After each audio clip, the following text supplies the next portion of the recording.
Chapter 975, North Sea Battlefield. Chapter 975, North Sea Battlefield. Proofreader, Papatonks. Sword King Feiyun, a bird told me you have the soaring sword. Where is it now? With the mobilizing plant established, Bailey Yutian went on to more important things and of great personal interest. Shengguan Feiyun flinched and Bailey Jingwei stepped in to cover for him. Patriarch, please be calm. We had the divine sword, but in a sudden turn of events, the Shengguan clan stole it.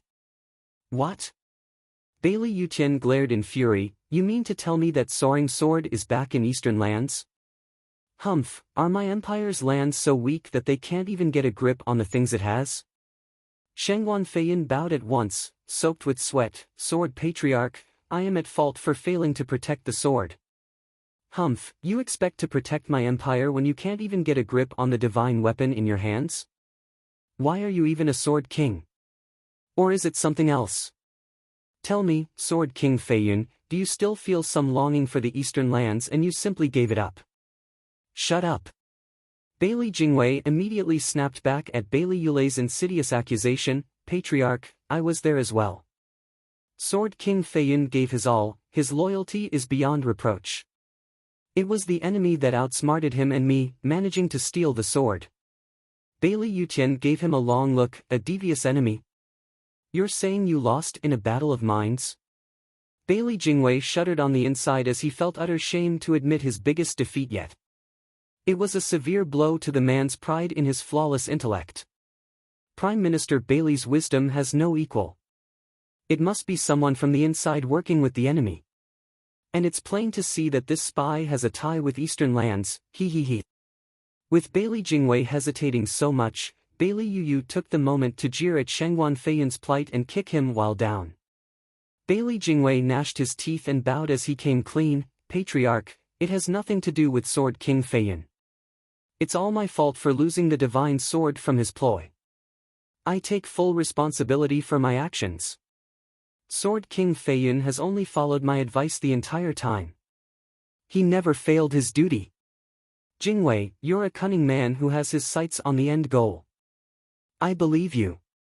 Bailey Yutian nodded, but then his visage darkened as bloodthirst shone in his eyes. But you all know that I only care about Dao and my pursuit of it. The only reason I formed this empire is to make it easier for me to get closer.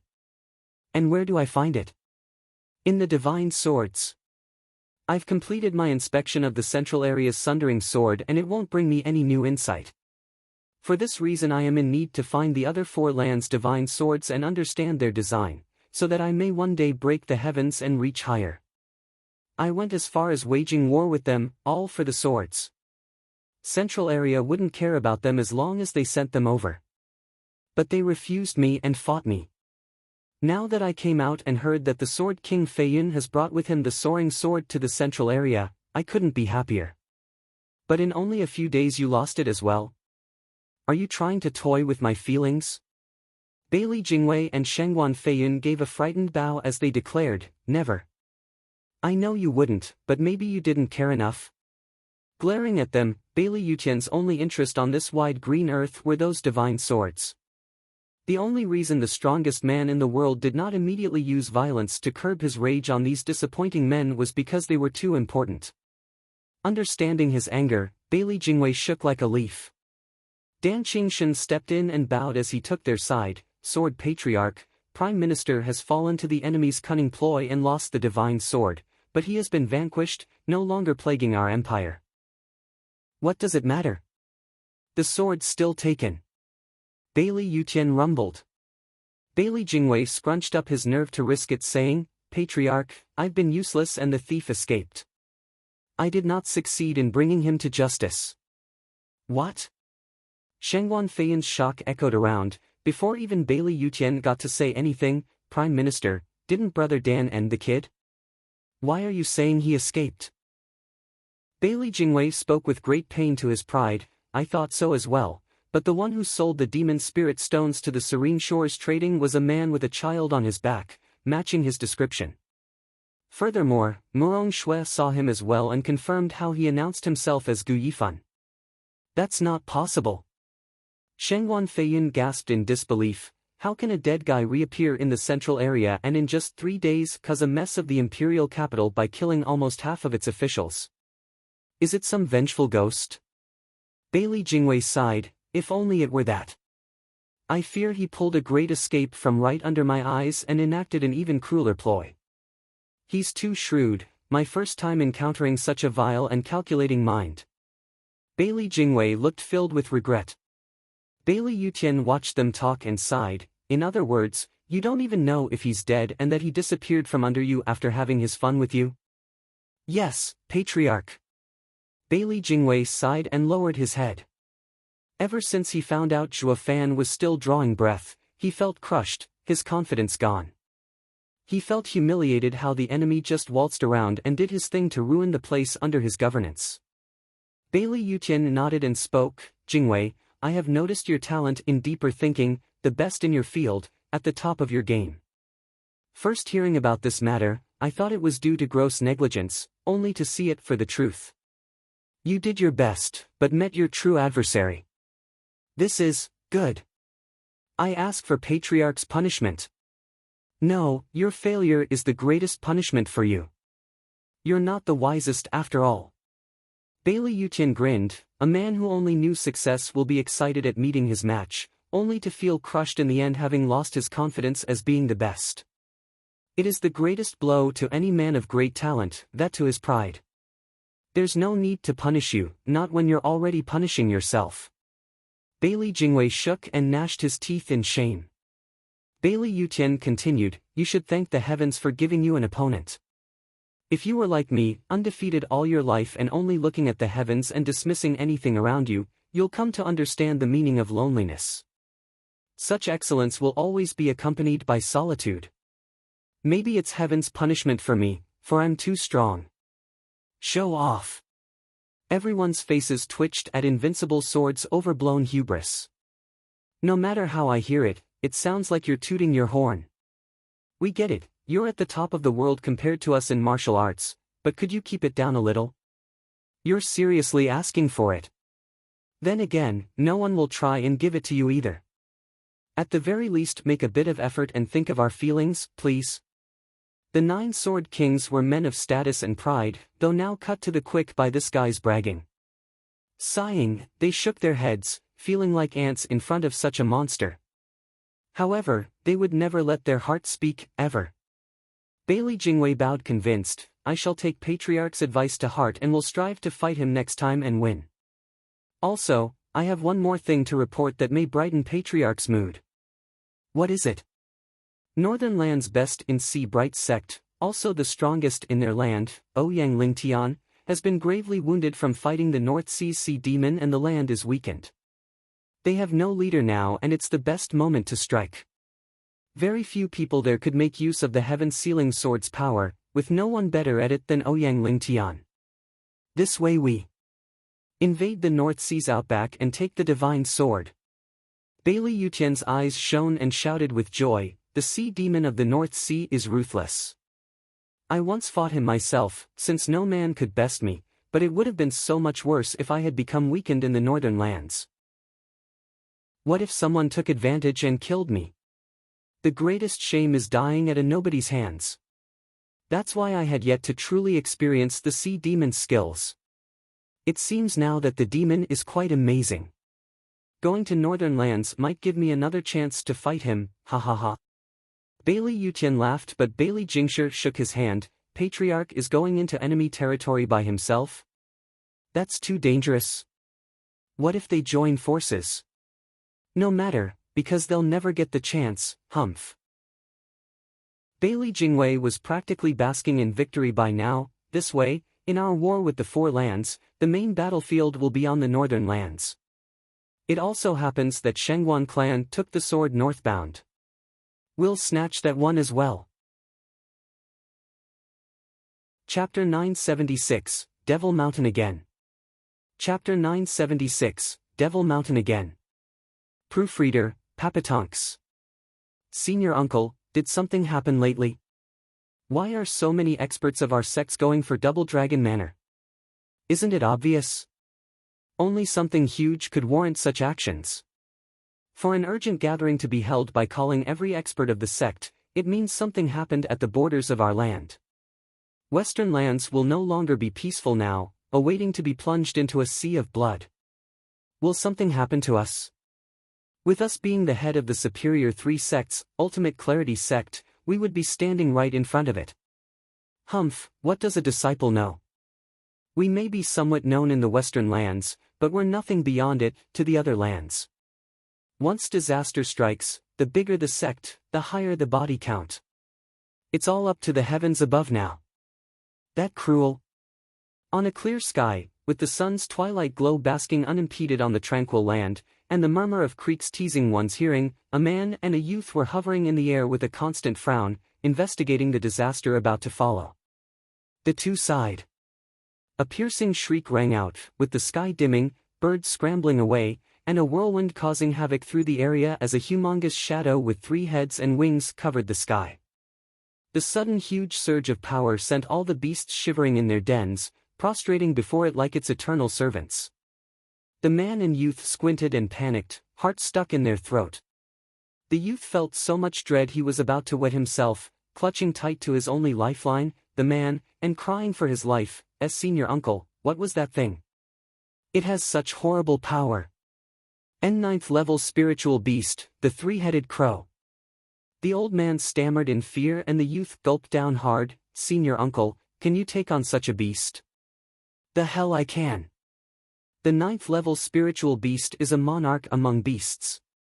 It'll be hard for even dozens of peak Genesis experts to get close, let alone me, in the 5th layer. I'll only get killed. Be quiet and let it pass. Don't piss it off. Wiping the sweat off his brow, the old man grabbed the youth's hand, not budging an inch, afraid the slightest movement might irk the shadow passing over and turn them into fertilizer. But then the humongous beast stopped on top of them, leaving a gust of strong winds to seep into their very bones.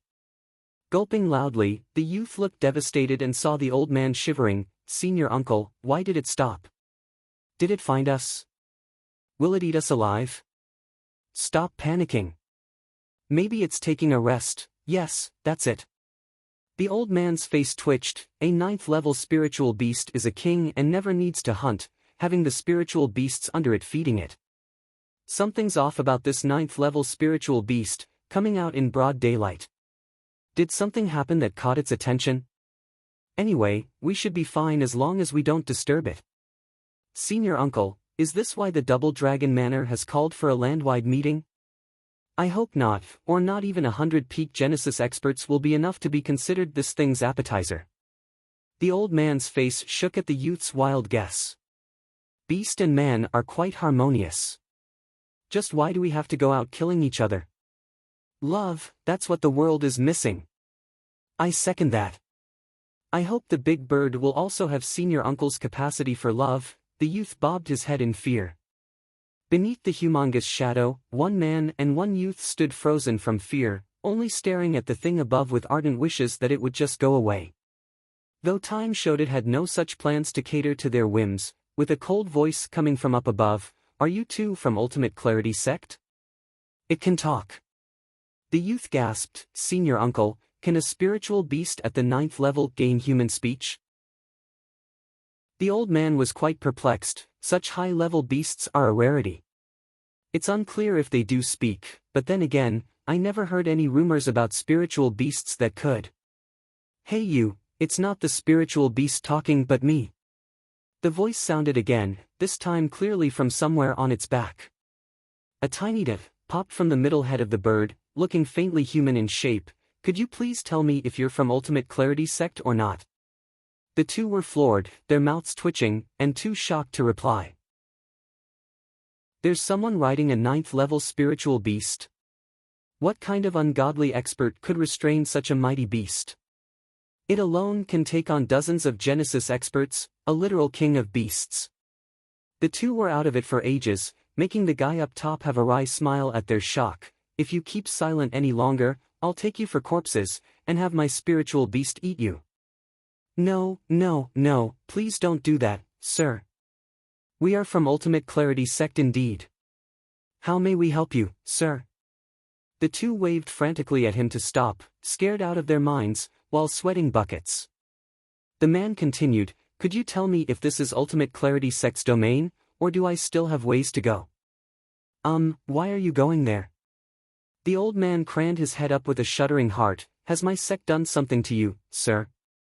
Why would you bring such a ferocious beast to ultimate clarity sect?" The man laughed. "That's not it, I have nothing against your sect. On the contrary, having some friends instead, like Yi Lin, Wu Qingqiu and more. You know them? This spiritual beast is only my ride. But if you guys don't tell me, then something is brewing here and I'll have to dispense with the pleasantries. First have you for snacks, then destroy your sect, and lastly..." Wait, sir. Please calm down. We'll tell you." The old man was scared to death as he hurried to cup his hands. "To be honest, we are on our way there, but it will take 10 days with my speed to reach the sect. While with sir's spiritual beast's uncanny speed, an hour will do." One of the crow's heads turned to its middle head and said, "Sir, let us go on." The sun's twilight rays shone the back of the three-headed crow and revealed the face of its passenger. Looking at young Sanzi next to him, Zhuofan nodded and said, "Thank you. I have once been to your great sect, but it has been a short event and I have forgotten the way since then. Let us meet again someday, ha ha ha." Zhuofan signaled and the crow flapped its wings. It really talks." The youth pointed a shivering finger at the beast with a gaping mouth. The old man was too stunned to react. It was his first time hearing spiritual beasts speak. Zhuofan chuckled on the bird's back, shouting, "Yep, that last part wasn't me but the spiritual beast, ha ha ha." "Wait, sir. Would it be possible to tell the two of us of your noble reason for visiting our sect?" The old man cupped his hands again and stopped Zhuofan from leaving. "Well, he did show me the way and has no clue who I am. If by some misfortune I had ill will, getting his sect in trouble, he would be crushed. What will Double Dragon Manor's name become in Western lands when he comes to them for justice?" Getting his worry, Zhuofan's eyes lit up and said, "There have been some vile men hurting one of our fellow disciples and sect leader destroyed 5 sects in his rage. Now that the world has stirred again, the people of Devil Mountain will kick up a storm, ha ha ha." The three-headed crow vanished with its 2 passengers, leaving behind violent whirlwinds, howling like the demons of the underworld. The man and youth were shaking in the savage winds, coughing and looking at the destruction around with shock. Holy hell! One flap of a 9th-level spiritual beast's wings is so brutal that the world is in ruins. Looking at the devastation, it looked like the end of days, as the youth stared dumbfounded and muttered. The old man was stunned as well, mulling over Zhuofan's words. Does he mean that another disciple of Devil Mountain has come out? "Senior uncle, what's that about Devil Mountain?" The youth asked the frowning old man, who said, "Disciple, haven't you heard of the 5 sects coming to ruin 2 years ago?" "You mean that was Devil Mountain?" With a shaking brow, the old man sighed. Because of the fights between the sects, a prominent disciple fell victim. No one knew he was actually part of the mysterious sect, Devil Mountain. Thus, the sect master, Overlord 9 Serenities, came himself to avenge his death by purging 5 sects and left behind his ungodly power that shook the land. Not even Double Dragon Manor could offend him. Yet after only 2 years, this mystery sect has now appeared again, sending its disciple into the world. And he actually rode a 9th-level spiritual beast. They have learned their lesson, I see. As for us, this embodies ill news and turmoil. The youth was overwhelmed as he nodded out of reflex. A 9th-level spiritual beast is quite flashy. Devil Mountain is like a tyrant, but where is it? I'd like to be their disciple. What did you say? Nothing, just thinking out loud, ha ha ha. Chapter 977, A Shrew's Pep Talk. Chapter 977, A Shrew's Pep Talk. Proofreader, Papatonks. Boom. There was this space where golden flames licked every inch, with heat turned so high you'd bake, and the constant crackling sounded as if the earth itself was cooked. Bolts of purple lightning flashed all around, briefly interrupted by the appearance of a 100-meter large bird. It released violent flashes at the dangerous golden flames, erasing them in a terrifying explosion. But as the golden flames around vanished, what stood in their place was a 300-meter dragon, towering like a mountain with its huge eye showing pride. Whoosh! The purple bird landed, then it turned into a 7-year-old girl, looking curiously at the large creature. Dragon ancestor, is today's training over? That was fast. Ha ha ha, it is, since we have guests. The dragon's rumbling laughter sounded, then one sharp talon swept the air. The air ripped and showed a bright sun on the other side and a mild wind rustling the trees around a creek, but also a very familiar man. He entered into this space and smiled. Dragon ancestor sure is amazing. I just came and you already noticed. Father. The adorable girl lit up and jumped in the man's arms joyfully. The man staggered, but hugged the girl back with laughter. Chower, it's been so long. I see you had been doing great in here. Father, did you come for me? Chower's eyes sparkled with childish hope. Zhuofan rubbed her head with sorrow, shaking his head. It's not up to me when you can leave. Dragon ancestor has the last say. He will let you go once he believes you have the strength to hold your own in the big world outside. Dragon ancestor, can I go with father? I've learned all you've taught me. Chower swished her head around to the huge dragon with a puppy look. These 2 years away from Zhuofan had been like ages to her and she had missed her father dearly. Dragon ancestor stared hard at Zhuofan instead. Kid, it can't be you came all this way just to catch up. What happened? Dragon ancestor is amazing yet again. I just can't hide anything from your discerning eye. Zhuofan showed a trace of sorrow, then he flicked his hand and young Sanzi's feeble body appeared. Chower saw Gu Santong so weary and cried, what happened to brother? Qilin. Dragon ancestor saw young Sanzi for the first time, but one look was enough to recognize his origins. Tell me what happened. Zhuofan sighed and nodded with a heavy look as he retold the events he went through the last couple of years, finishing with, I didn't know the sacred weapons had such power over sacred beasts. It's my mistake. Now that I know where Heaven's Sealing Cao is, Kunpeng said that with you two's seal on young Sanzi's soul and body, it will keep him stable until I find Cao to save him. Oh, Kunpeng isn't wrong about that. Heaven's Sealing Cao can handle this. Dragon ancestor nodded and his eyes shone. His huge claw shot forth and golden flames fell on young Sanzi's body like stars, on his main acupoints. Dragon ancestor placed the claw over young Sanzi and let the golden flames cover him, letting its power seep into him. Young Sanzi began to show a golden glow this time, covering him completely and the child's cheeks looked a healthier pink. Dragon ancestor sighed, the little Qilin will be fine for a while. Take him to Cao, but you need to exercise extreme caution around that guy. He hates humans with a passion. When you do finally meet him, you won't even get the chance to speak before the old bastard would splatter you. The young Qilin will be left for dead and you'll become a bloody stain under his palm. He's still wild and can't speak? No, he just doesn't trust human words. Dragon ancestor sighed, he lost one of his eyes to a human and healing it proved difficult. This is why he sees humans as bitter enemies, making him go mad. Zhuofan's eyes shook, a human took his eye. Who? Sword Sovereign. Dragon ancestor let out a long sigh, you must be fast to explain your purpose, or maybe just throw little Qilin over without even talking. I don't think you'll even have time to get even one word out before you become his meal. Zhuofan was stunned and gave a hard nod with a grim look. Sacred beasts were the strongest in this world, needing but an instant to kill anyone even if sealed in the mortal domain. With Cao killing any human he saw, talking would be pointless. It dawned on him just how risky his search had now become. Chower picked up on the dangers around this task and said, Dragon ancestor, then I can just go with father and help him. Don't argue. It's too dangerous this time. Anything could happen going against a crazed sacred beast. Young Sanzi is bad enough, I can't have you hurt as well. Zhuofan refused on the spot. Dragon Ancestor actually took Chower's side. This time she can go, maybe she can really help you in this.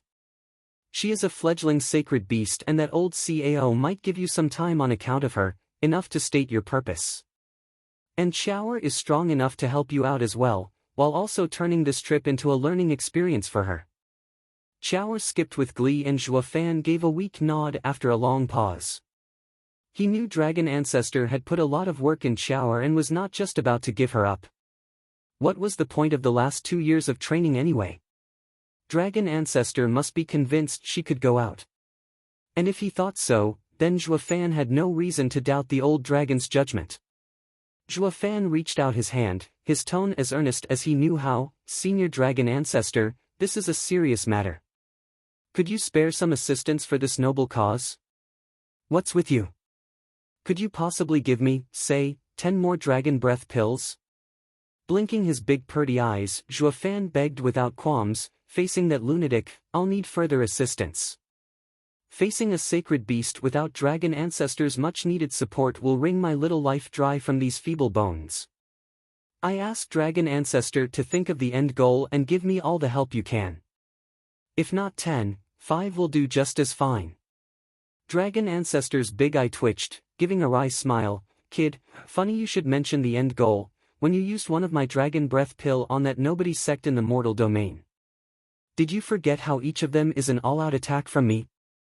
With me stuck in the mortal domain and unable to recover my energy, you think I can pop out dragon breath pills like candy?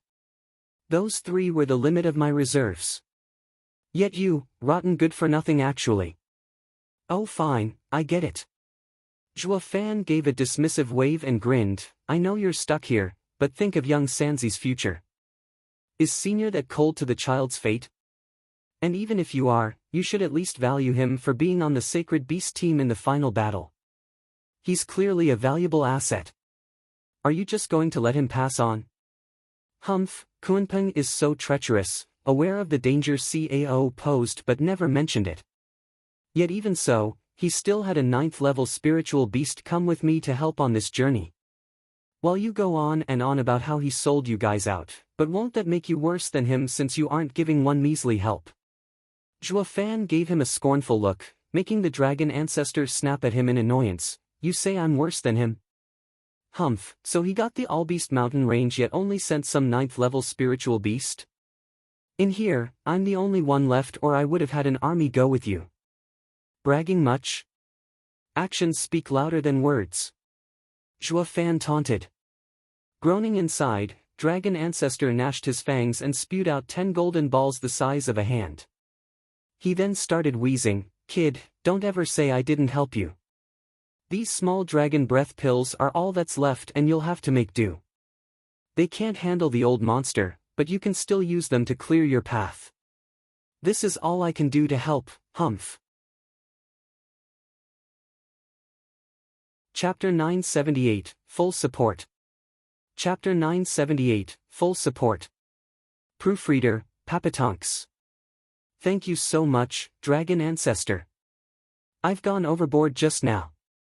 Looking at those now weary eyes, Zhuofan expressed his gratitude and turned to Chower, take the 10 small dragon breath pills and take care of yourself. Zhuofan placed young Sanzi in his ring and walked for the exit. Chower bobbed her cute head and placed the golden fireballs in her own ring before following after her dad. Dragon Ancestor shook as he watched Zhuofan's smug figure. The kid cheated me out of those 10 dragon breath pills, though not for himself but for Chower. What happened to the little Qilin has served as a hard lesson. He really does see those beasts as his son and daughter. A human. CAO, did you ever think that a human would care so much for a spiritual beast? Ack! Zhuofan suddenly felt his left eye flicker with the black thunder flame and held it in pain as it bled. Father, what's wrong? Chower cried in concern. Zhuofan shook his head, but the Dragon Ancestor knew, Kid, try to use that eye less. Father's eye? Chower looked at Dragon Ancestor puzzled. Dragon Ancestor, what's wrong with Father's eye? The dragon stared at Zhuofan, who needed a bit of time before recovering. He wiped the blood from his eye and forced a smile. Thank you, Dragon Ancestor, for your care. I'm fine. Fine. Dragon Ancestor scoffed, you know exactly how fine it is, better than me. The danger that I poses isn't just to your opponents. I'm certain you noticed from the start. The apocalyptic thunder flame eye's greatest difference from Heavenly Sovereign's purple lightning golden eye isn't its great power, but volatility. You think the fusion of 4 sacred beast powers is that easy to handle? Keep playing with fire and you'll only get burned. Zhuofan's eyes shook, but then put on a stoic look, this ice saved me and young Sanzi. If next time it will burn me, I'll be sure to drag the enemy down with me.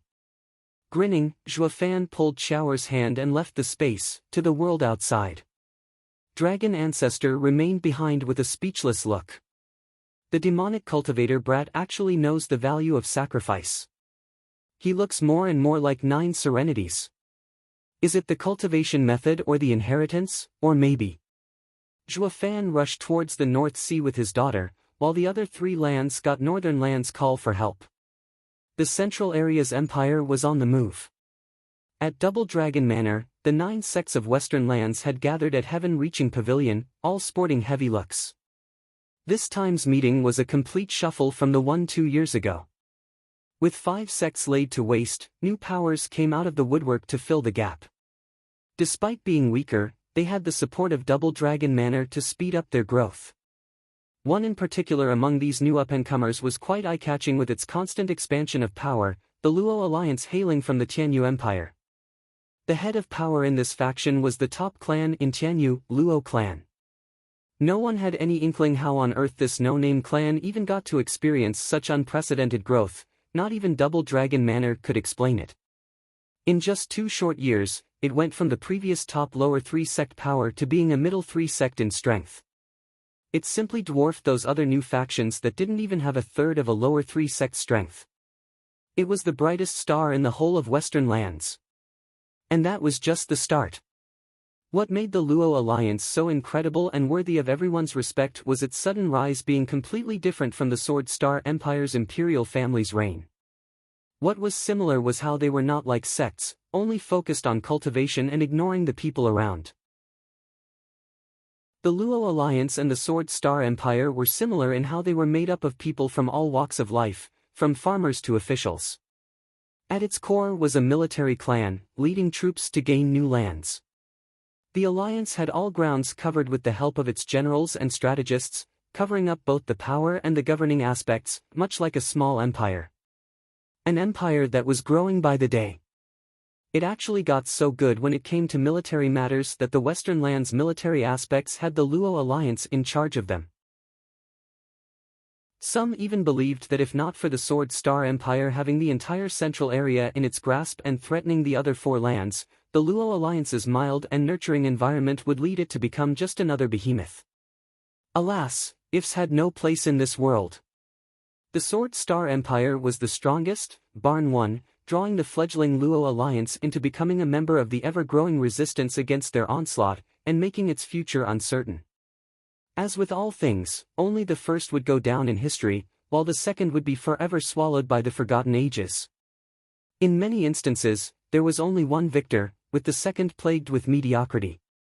It would either surpass the first or forever be in his shadow. This painted the Luo clan's awkward situation. It had the potential to become a second Sword Star Empire but not the time. One needed time, fate and luck. Zhuofan had laid the groundwork for them to build on, but not even he could fight the world's nature. The timing to hold a land for itself had passed and now they had to wait for the next. The people had gathered in a narrow room, with Luo Yunhai, the alliance leader flanked by Zhuge Changfeng and Ling Wuchang, as he frowned in thought at everyone. The exalted double dragons had taken the main seats with heavy looks, holding a jade slip and pensive. Exalted He Ran began at last, "People, I have called for you today, elders, venerables, sect leaders and clan leaders, to discuss a very sensitive and important topic. Sword Star Empire is on the move." What? Everyone tense at the grave news, throwing the room in chaos from their loud attempts at finding more from the ones next to them. Only Luo Yunhai's team remained firm and silent. More like find nothing. These sect's decrepit fools have no idea what it means to have someone stab you in the back. They did not have the calmness required by war. Eyeing them coldly, Leng Wuchang and Zhuge Changfeng shook their heads. Ahem. Exalted by Mei cleared his voice and said, I have good news and bad news. The good news, Eastern Land's Shangguan clan head has succeeded in retrieving the soaring sword from the traitorous Shangguan Feiyan. The bad news, not long ago, the strongest in Northern Lands had fought with the North Sea demon and suffered grave injuries. Sword Star Empires capitalized on this and is now marching on Northern Lands to plunder the heaven-sealing divine sword. The Sea Bright sect is calling for help from everywhere, hoping to unite against the Central Area's assault. Exalted, who are they sending in this time for the Northern Lands to be so desperate to ask for help? One man asked. Exalted He Rant's eyes grew dark. 16 people have entered Northern Lands. The one leading the juniors is Sword Star's Crown Prince, to temper himself, while Invincible Sword leads the other. Bailey Yutian. SSS. Everyone gasped from shock. The monster comes out himself? No wonder Northern Lands are in panic. Exalted He Ran sighed, that's the least of our problems. Bailey Yutian isn't alone, having with him 5 sword kings of the Bailey clan. Oh, right, you must have only heard of this title used in Sword Star Empire but don't know their power. Then here it is. Our strongest man, Dan Qingxin, is now the dragon-cleaving sword king of the Central Area. He's a sword king. Yes. In other words, every sword king is on Dan Qingxin's level at least. There are 8 more beside him that are defending the Central Area, and above them stand Invincible Sword, Bailey Yutian. Exalted He Rant's eyes shook and gnashed his teeth. I never even realized how Sword Star Empire has gotten so strong. Bailey Yutian aside, now the Empire has grown so strong it will make even the Four Lands Alliance experience heavy losses in a war. Everyone started and paled. How did one even begin to fight that? And their Western Lands had just lost 5 sects 2 years ago, becoming the weakest area. They would suffer even more in such a war. Only Luo Yunhai's eyes shone and cupped his hands. Exalted, what are your thoughts regarding Northern Land's plea? The Exalted gave him a long look and nodded inside. The Luo clan is amazing indeed to have that kid come from them. All the other sect elders were looking scared for their lives at such grave news while only the Luo clan was firm, thinking of the next step. A true military clan. Chapter 979, Lucky Charm.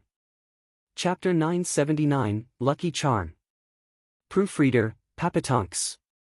Luo clan head, after we finish the meeting, us two will take half of Double Dragon Manor's experts along with Yilin and the other outstanding disciples, to help Northern Lands and stop Invincible Sword's savage power from lighting the whole area on fire. Exalted He Ran spoke after a pause. Luo Yunhai pondered and then shook his head. Double Dragon Manor is the cornerstone of Western Land's power. Taking half of that will leave it an empty shell. The odds are high for the Sword Star Empire to use this to his advantage by luring out our forces. Here, Exalted, please don't go. We can't just give up our own home just for the Northern Lands people. One elder jumped to his feet and cupped his hands. A Hellion Flame Elder. Luo Yuhai did not let the Exalted speak, continuing, but not going isn't an option either. After they take the heaven-sealing sword they'll fix their eyes on us. How long do you think we'll last? What's worse, by not answering the call for help will make the Four-Land Alliance moot, with neither believing the other. Won't that also fall in the enemy's plan? Ugh! The elder deflated as he said, Luo clan head, you've been talking all this time, but where are you going with this? We can't save but must save. Are you just running your mouth? Not at all. Leng Wuchang smiled. I ask that elder understands, these aren't mere ramblings, but clan-head speculations of the situation. Only through analysis of the matter at hand can we take the right course of action. And how we act isn't our clan-head's call, but the Exalted. My clan-head is only giving advice, ha ha ha. The man's face twitched, having just gotten served, but anger got the best of him, evident by the forceful tone. There's no end to shrewd men from the Luo clan I see, knowing how to weave words. Then I won't spend my time with you. Please, we're simply stating facts, ha ha ha, Ling Wuchang spoke. Exalted He Ran gave him a sharp look, then his firm voice echoed, it's true, I almost forgot how Luo clan has many sharp minds. I would like to ask your counsel about such a complicated problem. I dare presume you to be the two of Luo Alliance's 3 sages, Ling Wuchang and Zhuge Changfeng, Sir Ling and Steward Zhuge. Exalted, you honor us. The two stood and bowed with wide smiles. Exalted by Mei nodded, going by your judgment, what do you two think we should do next? They shared a smile and Zhuge Changfeng took the lead to explain, Exalted, our clan head has been more than clear. By ignoring the Northern Land's plea, our safety will be short-lived, followed by losing everyone's respect. On the other hand, jumping to its rescue will invite disaster. Danger will come to the Western Lands regardless, sooner or later. I could only defer to Exalted's decision. Zhuge Changfeng hadn't been a prime minister for nothing, his speech was flawless. He was getting one abundantly clear point across. We're here to dish advice. You're the one calling the shots, especially since both paths are fraught with danger. Don't come to us to settle your problems.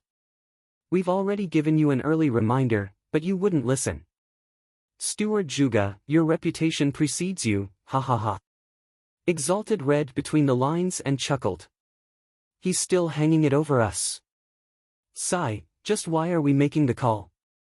This would absolve the Luo clan of any responsibility for when everything went south. Double Dragon Manor just lost a scapegoat. Ha ha ha, now I see how the tiny clan experienced exponential growth.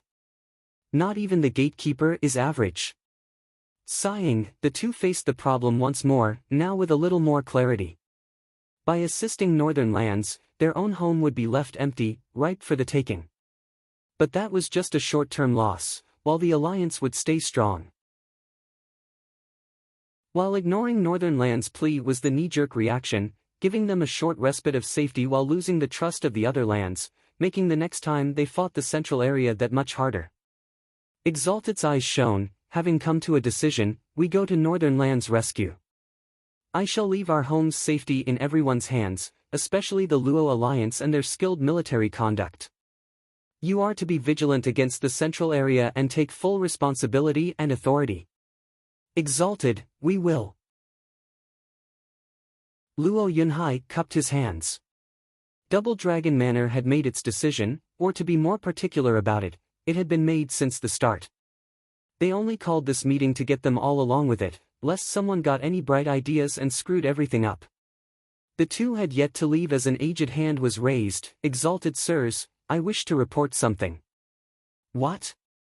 Exalted He Ran spoke, your ultimate clarity sex Elder Su, right? What's so urgent that you need to tell us?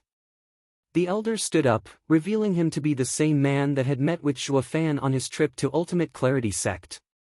Looking hesitant, the old man frowned as he muttered, Exalted sirs, something of great importance must be shared with you and everyone else. I ask that you refrain from testing everyone you meet in your journeys, lest you invite disaster. What are you yapping about, you old coot? Spit it out already. The other seated men started getting annoyed with his drawling. The elder sighed and said something that had everyone's eyes bugged out, a disciple of Devil Mountain has appeared again. SSS. A unanimous gasp resounded throughout the room, with everyone freezing on their spots, more panicked than even hearing of Invincible Sword and the 9 Sword Kings. 2 years ago, the Western Lands had been quaking with the news of a one overlord denying Serenity's power. Now Devil Mountain had sent another of their disciples into the world, and they couldn't have picked a worse time too. Hearts racing in their chests, trying to gulp down their anxiety, they along with Exalted would really like to avoid having to meet that dreaded old freak again, even more so than Invincible Sword. Old coot, are you certain? Don't scare us now. With all wiping their ever-soaking brows, some in particular were getting panicky. These were all people who liked causing a scene.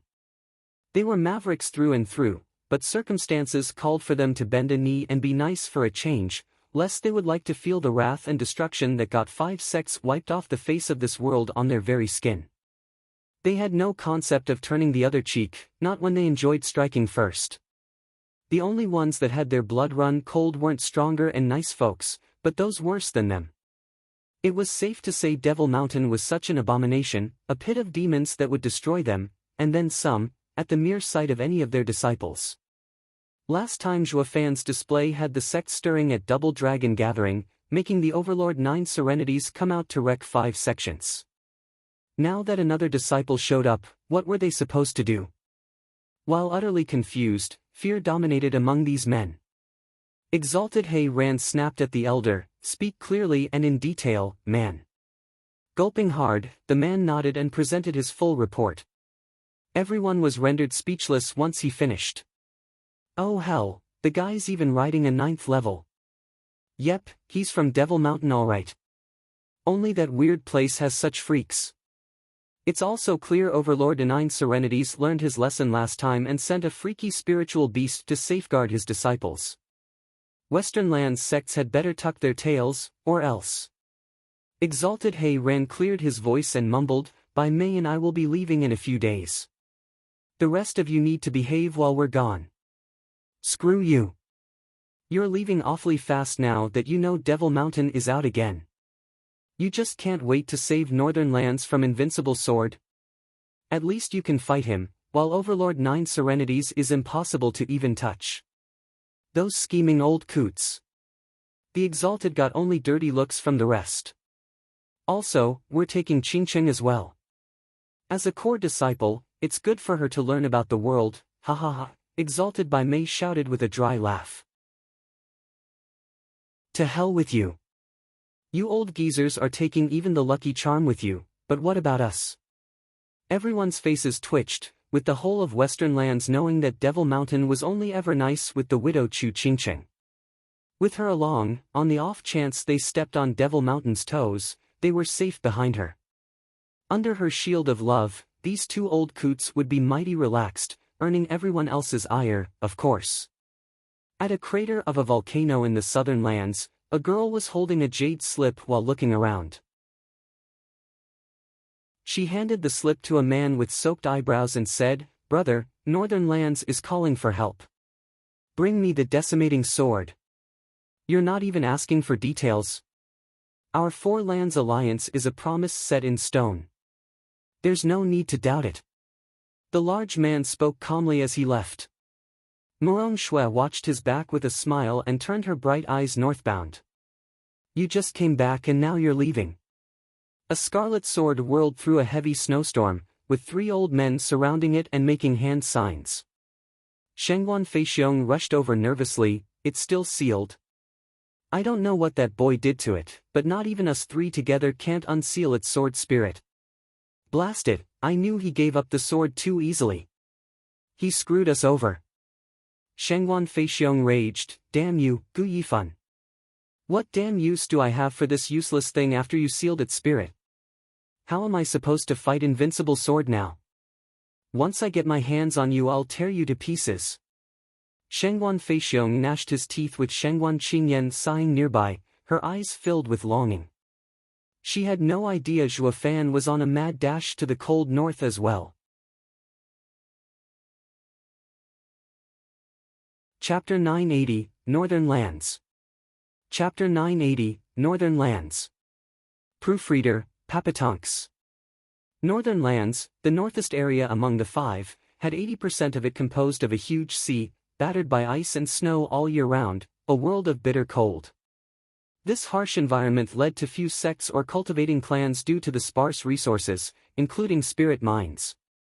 What this land had that no other did, however, was the wondrous and many miraculous ingredients found behind those savage waves.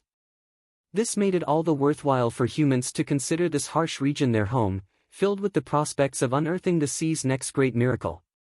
The results proved to be of great satisfaction to them as well, as with how rare the baubles found on the seabed were, the Northern Lands became the main supplier to the world's rarest items. What topped them all was the North Sea gel coming out of the watery abyss at some point and hailed as a wonder cure for anything and every known ailment. It was worth fighting and even dying for. The only problem was, a sea demon was guarding it, making getting it all the more difficult and deadly. With this strong sea demon's sudden appearance, their access to the sea was cut off, making it dangerous to even access the usual mining or hunting fishing spots out at sea. This spelled disaster for the northern lands, especially how barren it was to begin with. They were left to watch the glittering jewels behind a tempered glass and with a buffed guard in front of it. For every venture into the sea would exact a terrible price whenever the sea demon appeared, making it a miracle if even a tenth survived. For the good of all the cultivators in northern lands, Sea Bright Sect's strongest, Ouyang Lingtian, had not long ago taken the greatest treasure of northern lands, the heaven-sealing divine sword, to challenge the savage sea demon and settle things once and for all. The hero everyone worshipped ended up not even able to see the sea demon's face as the demon flung him back and gravely wounded him in just one clash.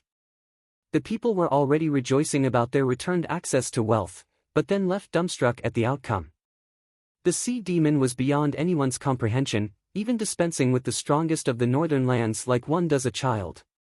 The sea demon didn't even have to come out of the mist, taunting and ridiculing the insignificance of humans. Everyone paled at its words, suddenly losing all interest in the sea's riches. Sadly, when it rains, it pours. No one knew who the bastard was that leaked how their strongest man got hurt, but Central Area's Sword Star Empire heard it loud and clear, rejoicing by sending their own men over to steal their sword as thanks in the form of a team led personally by none other than Invincible Sword. This news sent the whole land into panic and fear.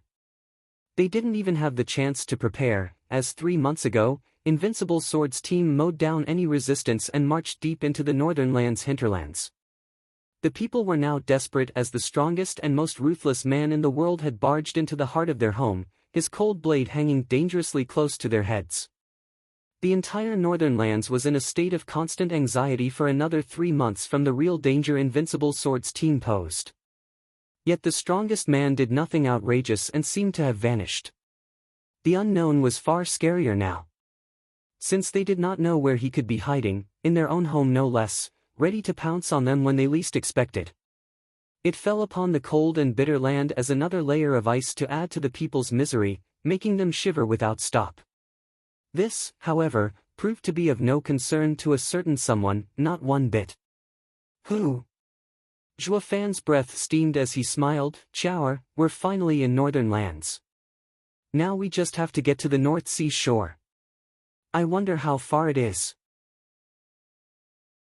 But father, why couldn't we just keep riding that big bird? It's going to take ages to reach the shore now.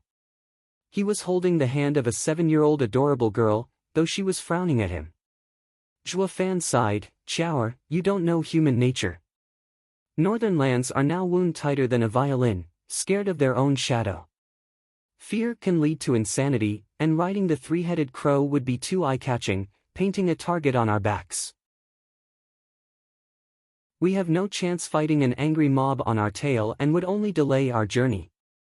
Remember this well, discretion is the better side of valor. Going in blindly will only make things worse and waste time. Especially with you kids being so fickle, we'll never hear the end of it. Chower brow shook, her confused gaze never leaving him. Zhuo Fan shook his head with a chuckle. I must have gotten silly. Young Sanzi has been around humans for so many years, yet even he had yet to grasp the human's way of life. Chow just left the safety of home, so how could she know the intricacies of humanity? One step at a time. Easing a breath, Zhuo Fan continued to hold a confused Chower as he walked towards the city. Stop! Who are you and what is your purpose in Sea Bright City? They were most unwelcomed by a big guard at the gate, so deadly serious he even let his soul harmony stage aura out. By all accounts, Zhuo Fan ought to be ignored with his radiant stage cultivation and Chower's power under tight wrap adorned with his demonic treasures. Yet for some reasons, these guards were quite earnest in their duties, not leaving anything to chance. Or more like fear drove them up the walls so high they would jump at the slightest rustle. They were all tense that they would see even a bug as a threat in disguise. Zhuo Fan took out a golden card from his ring, the ones only most honored clients of Serene Shores Trading could have. I'm a merchant with my daughter, here to do business. You are? The big guard's eyes shook in recognition, then he said to the others, I know this man, he's from Serene Shores Trading. I will escort him to handle his business while you stay here and watch anything that moves. Make sure no spy from the central area gets in. The other men nodded, then ignored Zhuo Fan while the big guard immediately showed the way with no more questions. On the way, the guard spoke to Zhuo Fan, "Sir, please follow me. I shall take you to our base. Did you guys infiltrate this city? How come even the gate defense?" Zhuo Fan teased. The man sighed, "Business can never break from politics. The company spread its influence to every domain and worked from the shadows just in case. But then the company's base had a major incident and all branches began to use all their assets at the young master's call, tying everyone together. I'm the lowest worker and have been told to show anyone holding that card to the base. I don't even know the other base members or other valued clients. But I'm sure someone will talk to you there." Zhuo Fan squinted and nodded. Serene Shore's trading's reach really is deep in the Five Lands. Old Wu had been smart, already paving their escape if anything went wrong. I gotta say, I won big time by using the oblivious second young master to make all of this for my personal use. With all the places in Northern Lands under tight guard, walking around would have been that much harder without this company's help. Now I'm like a fish in water, haha. Zhuo Fan grinned to himself. The big man had brought them to a local store, quite run down, lacking the glory and polish a big company should have. Zhuo Fan knew that his new contact with Serene Shore's trading was here. The broken store was a mere front. "Shopkeeper, you got a customer." Walking inside the 10 square meters shop, the only display was the counter with some average goods while behind was a wall with an old door. Next to it stood a thin old man, looking washed up. The big man gave him a look then left. The old man's eyes shone and stared at Zhuo Fan. Grinning, Zhuo Fan pulled shower over to the old man. He sized up the two newcomers then barely spoke, "We were once as glorious as the heavens, now fallen into hell. How may we remedy our plight and once again brave the endless skies? I'll carve a path through mountains of flesh and blood and lead us out the gates of hell, laughing in the face of death. Follow me and we'll fight our way back to our peak. Through a sea of blood and mountain of corpses, I'll carve a path out the gates of hell, laughing in the face of death, until the day we once again grasp the heavens." Zhuo Fan spoke slowly. The old man nodded with a sigh, "I can only hope." "Right this way, sir." The old man opened the door behind. "Chower, wait here." Telling his daughter to stay, Zhuo Fan entered the darkness behind the door.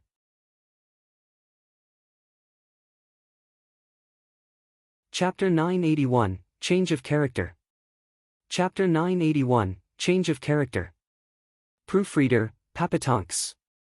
The dark corridor had no end as Zhuo Fan walked deeper and deeper. Only after a long time did he notice a glimmer of lamplight. Arriving there after more walking, he found 15 people bowing and a table at the side with an oil lamp giving off a poor yellow light. Zhuo Fan said, "You all know Northern Lands better than I do. I want to see the North Sea shore. What is your solution?" "Sir can see that ever since Invincible Sword barged into Northern Lands, the sects are on edge. The guard is very tight everywhere and making it so hardly anyone can move around. And even if there are some who go, they are thoroughly questioned.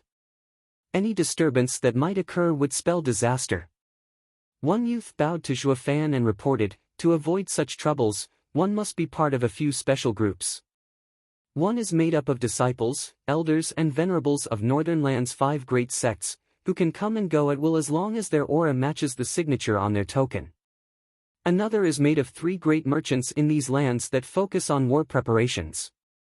They have 3 specific trading routes to use and dispatch goods to every sect, having earned their trust and thus exempt from any questioning." Zhuo Fan frowned in thought, "Then what did you prepare for me?" "Sir, we are indeed among those merchants, but to have Sir form an identity for cover is too hard.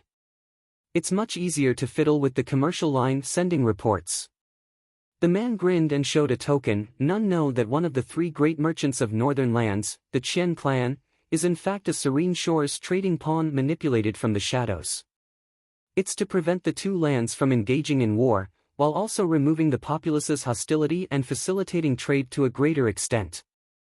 Now that the Serene Shore's trading hidden operatives have begun to move, the Qian clan has become our front. Sir can use the cover of Qian clan Steward to move about.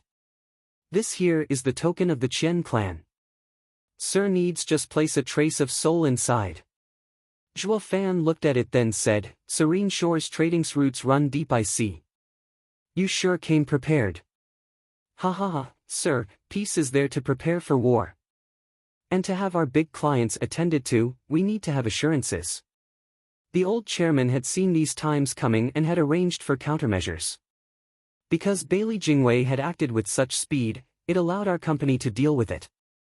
The man sighed and cupped his hands, Sir, we will have a supply transport ready 5 days from now to the North Sea. All the sects along the way will inspect the convoy. And while the token helps, every inspection will compare it with a report they have on the transport from the Qian clan to verify your identity. As such, I will have to ask that you give us a name so we can make you a true member of the Qian clan in northern lands. Zhuo Fan frowned as he pondered. With all the lands going against the central area, maybe even Shangguan clan and western lands men will show up. It's best I avoid the usual names. And since it's the Qian clan, then I'll take on their name.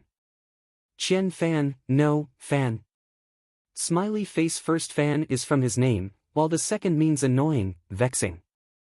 Qian is money. The man's brow shook and chuckled, Sir is truly refined, treating money like dirt. No one will ever dislike Qian Fan, ha ha ha. The others laughed along. Zhuo Fan nodded, true, sometimes more money means more trouble, ha ha ha. Chow'er, still inside the poor shop, had waited for so long and was bored to death, looking around the place. Though there wasn't anything particularly of interest to the average man. While Chow'er, who was seeing the world for the first time, found everything a curiosity. Chow'er lit up as she stared at a purple mask of an eagle, finding it familiar and interesting. She was a bird as well, thus the eagle mask struck her fancy. Her hands reached out for it out of her control, but then another dainty hand grabbed it first. Shopkeeper, I want this one. Chow'er flinched and followed the mask as it was taken by a fair young lady looking it over. That's mine. Chow'er didn't know what to say, just that the mask was something she was fond of and now it felt like someone stole it from her. The woman raised an eyebrow and turned in the child's direction and big adorable eyes greeted her, little girl, just because you said it, it's yours? Do you have money for it? What is money? So no then, he he he. Seeing the child so confused, the woman had a wide smile as she flourishly took out 10 sacred stones on the table and teased, I'm buying it. It's mine now. Chow'er, still confused, looked at the stones then at the mask with longing and hope. Chow'er had no clue what those were, having just come out into the world, but the shopkeeper did all too well. Using 10 sacred stones over some boring old mask is such a show-off. The average sect disciple, even venerable at that, would never swagger to such an extent. Those who spent money like water were the imperial family. But with the might of the sects in northern lands, the imperial families were controlled like it was done in western lands. Throwing away sacred stones was the common trend, but one tended to give sacred stones a second thought. And just like the other two lands, there were moneybags and wastrels everywhere. But with northern lands on lockdown, who'd be dumb enough to come all the way here to waste their money? As for its 3 allies, their teams had settled on the North Sea shore and certainly not here. That could only mean this person was from the Sword Star Empire. Gnashing his teeth, the old man felt rage having guessed her identity. But then he sighed, letting all the frustration seep out and make way for calmness. Miss, don't you think it's disgraceful to fight with a child over a simple mask? What's it to you? I like fighting, humph. Jutting out her chin, the woman taunted with a raised eyebrow, I'm paying anyway and it's only natural it's mine. Don't tell me that even 10 sacred stones aren't enough for a measly mask. The old man shook his head and straightened his back. This mask is made of the plumage of a first-level spiritual beast, scarlet beak eagle, valued at. Don't start me with the price. How much could some first-level spiritual beast's feathers be worth anyway? the woman warned. The old man shook his head. 30 spirit stones. Miss, 10 sacred stones is beyond excessive. More for you then. Take it as a reward. The woman huffed and held her head high as she snickered at Chower. Girlie, I've never lost a fight in my life, he he he. Chower frowned, wiggled her cute nose and stuck out her lip.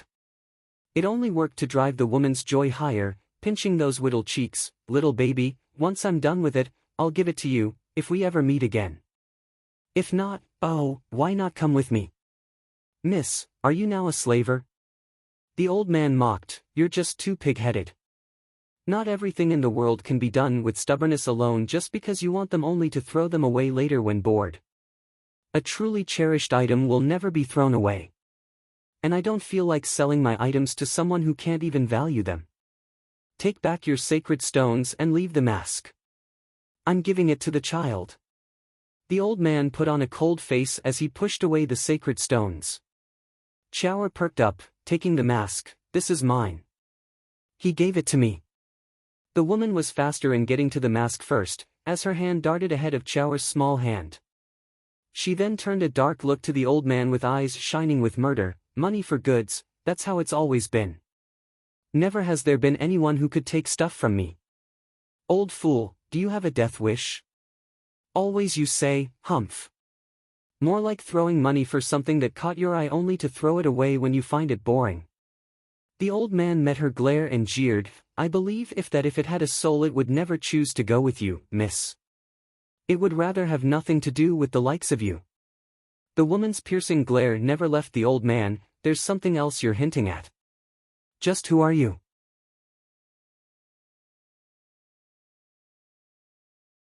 Chapter 982, Frigid Rain Sword King.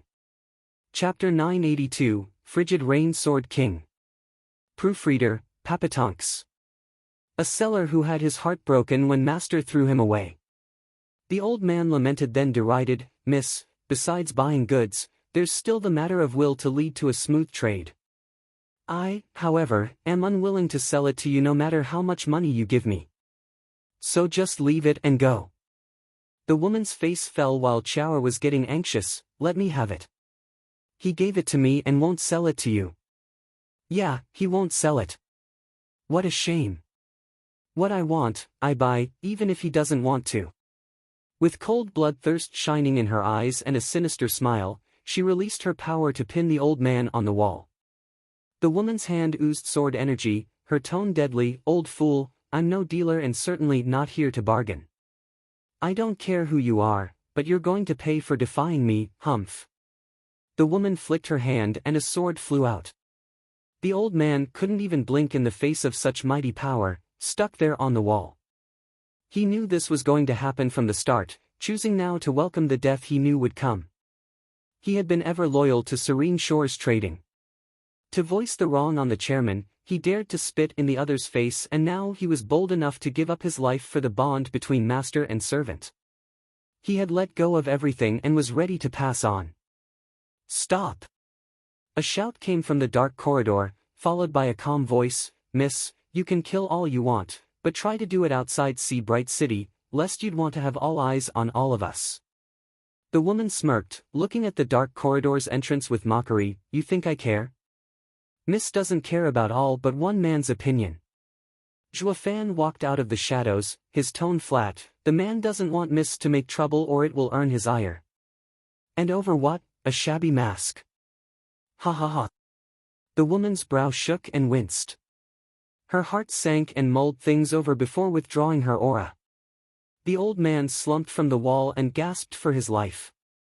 He was ready to die, but anyone alive was happy to have come out of that with his life still. Staring hard at Juafan, the woman squinted and clenched her fists as she growled, Who are you? Do you know who I am? I don't. Juafan shook his head and bowed. I am but a steward of the Qian clan of Northern Lands, Qian Fan. This frail store is in my clan's care and I hope Miss will be forgiving, ha ha ha. The woman stared hard. Qian clan? One of the 3 great merchants? Yes. Lies. The woman spat. Merchants only care for money, always weighing gains and losses. You think they'd haggle with me over some rundown shop like this? And by the looks of you and your impassive face, you're not just anyone either, to not twitch under my killing intent. There's no way a tiny Qian clan would have someone like you as its steward. Who the hell are you? Zhuo Fan gave a slight bow with a wide smile. Thank you for the praise, miss. As for who I am, there's no need to ask, just how there's no need for me to ask who miss is. In short, I'm of no threat to miss, and if miss doesn't see me as an enemy, we can each go our own way. There's plenty of road for the both of us to never intersect, ha ha ha. But you already know who I am. The woman was confused how someone just popped up that had leverage on her. Who was he? How can I trust you mean no harm to us without declaring who you are? Zhuo Fan shrugged, do I really know? Ha ha ha, miss, you're jumping the gun here. I only feel like miss shouldn't make a scene, that's all. Miss needn't look into me as well. Being able to tell your identity shows you needn't know any more, that any probing will be fruitless and would only bring more problems than solutions. Is that a threat? A warning? With an insufferable grin plastered on his face, Zhuo Fan's eyes held a sharp glint. If you'd go to Western lands, you'd come to realize the world is vast and that there are people above you still. That no one can avoid certain calamities. Caution is always prized in life, lest the slightest mishap might bring it all down. Growing overconfident helps no one. The woman's frown shook, her eyes bewildered. Western lands. You're that. The woman gasped and grimaced at the sudden realization. Zhuo Fan's mouth curled, playing the mystery card. Miss doesn't need to say it, just know it. It's best we each go our own way and not throw everything into chaos. The woman felt conflicted, but then huffed and left in a rush. Wait. Zhuo Fan held out his hand with a smile. May Miss be so kind as to return my daughter's mask? Pausing, the woman shot Xiao a look then scoffed, your daughter, ha ha ha. Someone as average as you actually has such a pretty and adorable daughter? The heavens must be blind. Ha ha ha, there's nothing strange about it. Her mother takes all the credit. Enough with the smugness. Letting you off is already kind enough on my part. Don't ever think you'll get the stuff that I have my eye on. The woman snorted and refused. Zhuo Fan said, then I don't have a choice. Among practitioners, the more friends the more options you have. Since Miss insists on making a scene, if anything happens and an investigation starts because of you, that man. You say we should go our own way, but you're clearly butting in our own side. It's not us doing it, but you who is provoking it. Zhuo Fan's cold stare was fixed on her. Miss, I am just like you, unable to let go of what catches my eye, even if it's a dime or pin. The same goes for my daughter. What sets us apart, however, is that I have no such thing as the empathy or consciousness holding me back from making trouble over it, unlike Miss here. The woman's face shook and growled as she flicked her hand in rage, throwing the mask at Zhuo Fan. You haven't heard the last of me. The woman left with that threat hanging as she stormed out the door. Zhuo Fan's creepy grin surfaced as he caught it, giving it to the hopeful and happy Xiao by his side. Sir has such valor to talk that witch into giving up. I am in awe. The old man bowed before Zhuo Fan in gratitude. Zhuo Fan smiled. You know who she is? From the central area. The old man's fading eyes shook as he sighed. Intel says mighty experts have invaded northern lands, 10 imperial princes and invincible sword leading 5 sword kings. Among the 9 sword kings, the only woman is frigid rain sword king, Bali Yu. Zhuo Fan nodded, exactly her. Then how did young master manage to scare her away? Fear of consequences. Zhuo Fan said, she fears one man only, invincible sword Bailey Yutian. They have invaded northern lands yet didn't show themselves because Bailey Yutian demanded it of them to be subtle. All this wait is for the perfect moment to strike. It's safe to say that any disturbance they cause beforehand will earn his wrath. So I figured she was more afraid of him than being pig-headed. That's why I did not fear her at all. The old man mulled his words and nodded. Why then did she return the mask? She could have. Fear again. Zhua Fan smiled. Bailey Yutian won't take anything short of victory in this operation, but now they have someone butting in their business, ha ha ha. Whoever brought about this disaster is bound to be subjected to Bailey Yutian's rage. But who could hinder them when they have such power? Have you heard of the matters in Western lands? Zhua Fan looked aside at him. Your company's intelligence should know that Bailey Jingwei had men looking into me in Western lands and should know of the terrible event. Devil Mountain? Precisely. Zhua Fan nodded with a glint in his eyes. Devil Mountain is too much of an unknown while showing unprecedented strength. It caused the 9 Sword Kings and even Invincible Sword to be weary. Humans fear the unknown, so I hinted I'm from Devil Mountain. The stronger I appear, the weaker they feel. Since she knew next to nothing of me, she feared doing anything that might cause trouble. Maybe Devil Mountain is nothing, but on the off chance that it is, their plan would be foiled, and who would Invincible Sword take it out on? Ha ha ha, that means any that get Devil Mountain's attention is one poor devil. This is one liability she could not afford to have.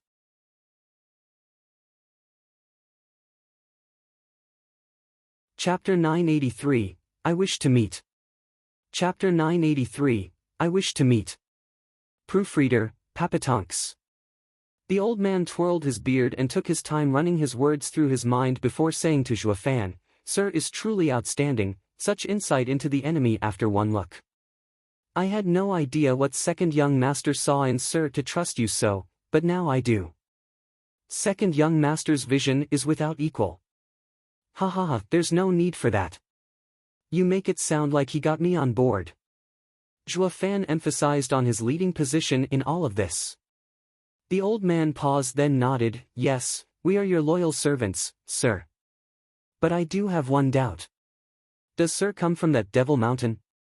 Devil Mountain.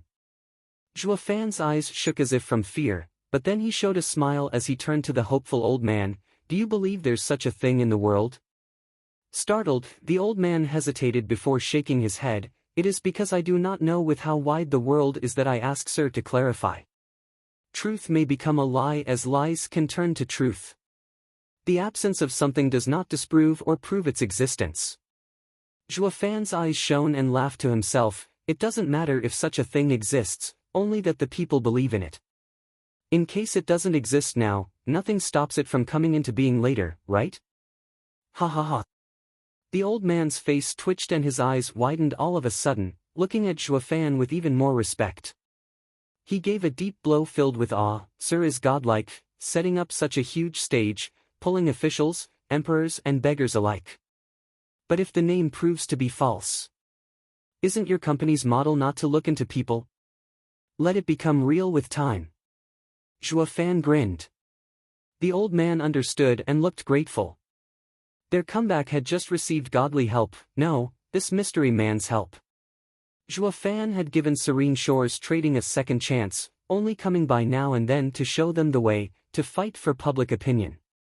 Since he wanted a power that went from corner to corner of the world, he couldn't let everything in second young master's care. Wu Randong was only a guide, while the real leader of the company was a man with talent and vision. Making his name known and showcasing his skills was one of the many steps he had to take to make it so. Walking towards a giddy Chower playing with her new mask, Zhua Fan left with her. The old man had been bowing all this time, proclaiming his endless respect. The same guard once again popped up as they exited the shop and said with courtesy, Sir, I have arranged a place for you to stay. Please follow me. He led Zhua Fan and Chower to their room where they cultivated in peace as they waited the 5 days to pass. In a quiet groove, deep and hidden, with not a trace of sunlight gracing the ground, the coldness grew thicker, seeping into one's bones. It was in this freezing place that a dozen or so men sat on the damp ground. Their leader was an old man with sharp eyes and a powerful spirit. The 4 people closest to him were Bailey's 4 Sword Kings. And behind them were 10 youngsters, with the crown prince leading the other princes of the imperial family.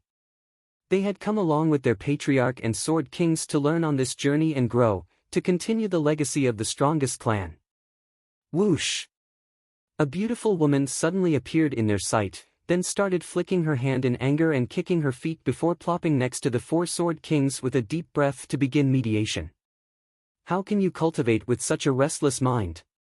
Bailey Yuqian spoke, opening his eyes. Yu, what happened? Is there any news from Jingwei? The others looked over as well, with Bali Yulei frowning and chiding Bali Yu, what's the problem exactly to be so pissed? You're disturbing Patriarch's meditation. Have you found something that bodes ill for us? Forgive me, Patriarch, I didn't mean it. She stood and bowed to Bailey Yuqian in fear, watching from the corner of her eye for any movement from him. His face remained impassive, like a tranquil lake. Bailey Yuqian stood up at last and spoke without looking at her. Speak first, then you can apologize. You know I hate it the most when people start throwing tantrums like a bunch of children. Don't even act like this again without any reason when I'm around. I won't. Bali Yu hurriedly bowed. Per Patriarch's order, I went to check the area and found nothing strange. Prime Minister has yet to move, but... What? On my way back I met someone. Bali Yu's tone lowered as she hesitated. Bailey Yulei frowned and interjected, someone? Who? Does he have something to do with us? What makes you so restless that you can't calm down? I only just met him, but he appears to be from Devil Mountain. Devil Mountain? The mystery sect from Western lands? Bali Yu was tense as she uttered, only for Bailey Yulei to suddenly cry out, the information we got from Western lands say that Devil Mountain's lord is so strong that may rival Patriarch, and making the Western land's strongest experts sit back while he destroyed 5 sects without so much as a warning. How can someone from Devil Mountain just appear in Northern lands? Patriarch, we're not only facing the Four Lands Alliance but also this unknown power. Bailey Yuqian's features shifted a bit, then he spoke coldly. Yulei, did you just say Devil Mountain's lord can match me? No, never, he can't be up to Patriarch's level, but he is far stronger than a Sword King. Bailey Yulei shuddered when he noticed his leader's focus. He knew practitioners and never liked to be compared and rushed to explain. Bailey Yuqian chuckled, his eyes cold. Yulei, haven't I already told you? You don't have to walk on pins and needles around me and just say it like it is. According to the people in Western lands, Devil Mountain's lord, Overlord 9 Serenities, has long since outgrown heaven in power. There's no need to be so cautious around me. Being better or lower than me, humph, nothing but wasted words. Have you even seen him? Oh, right, Patriarch. We never saw him and not many from Western lands saw him either. With how the rumors circulate, they must be inflated. Wiping the cold sweat off his brow, Bailey Yulei gave a dry laughter. Patriarch knows not to trust hearsay, not when they get embellished every time they're passed on. Maybe this is Western Land's plan, to intimidate us. Maybe Devil Mountain doesn't even exist, nor is there such an expert. Bailey Yuqian nodded, yes, while such a possibility does exist, there are many who seek fame and fortune. The world does not lack people with insidious minds. This may be the Western Land's plan. Being subtle about creating Devil Mountain out of nothing to scare me and keep the peace for a moment longer. Patriarch is right. But this man of Devil Mountain really exists. Bailey Yulei praised the old man, but then Bailey Yuqian switched topics. This means that this isn't a scheme, since the crux of this ineffable mystery is being vague and undecipherable. With the coming of a disciple, that can only mean the Devil Mountain exists. I would like to meet him. Patriarch, you want to meet him? Bailey Yulei cried in shock. Bailey Yuqian nodded and his eyes shone. I have never lost once in my long life as cultivator and have been in a bitter search for a worthy opponent. Now that this ephemeral person appeared, I am excited. I hope that before the war starts to see his disciple and test him. That's a good idea, ha ha ha. Bailey Yuqian laughed and turned to Bali Yu, tell me everything about your meeting with me. I need to assess him.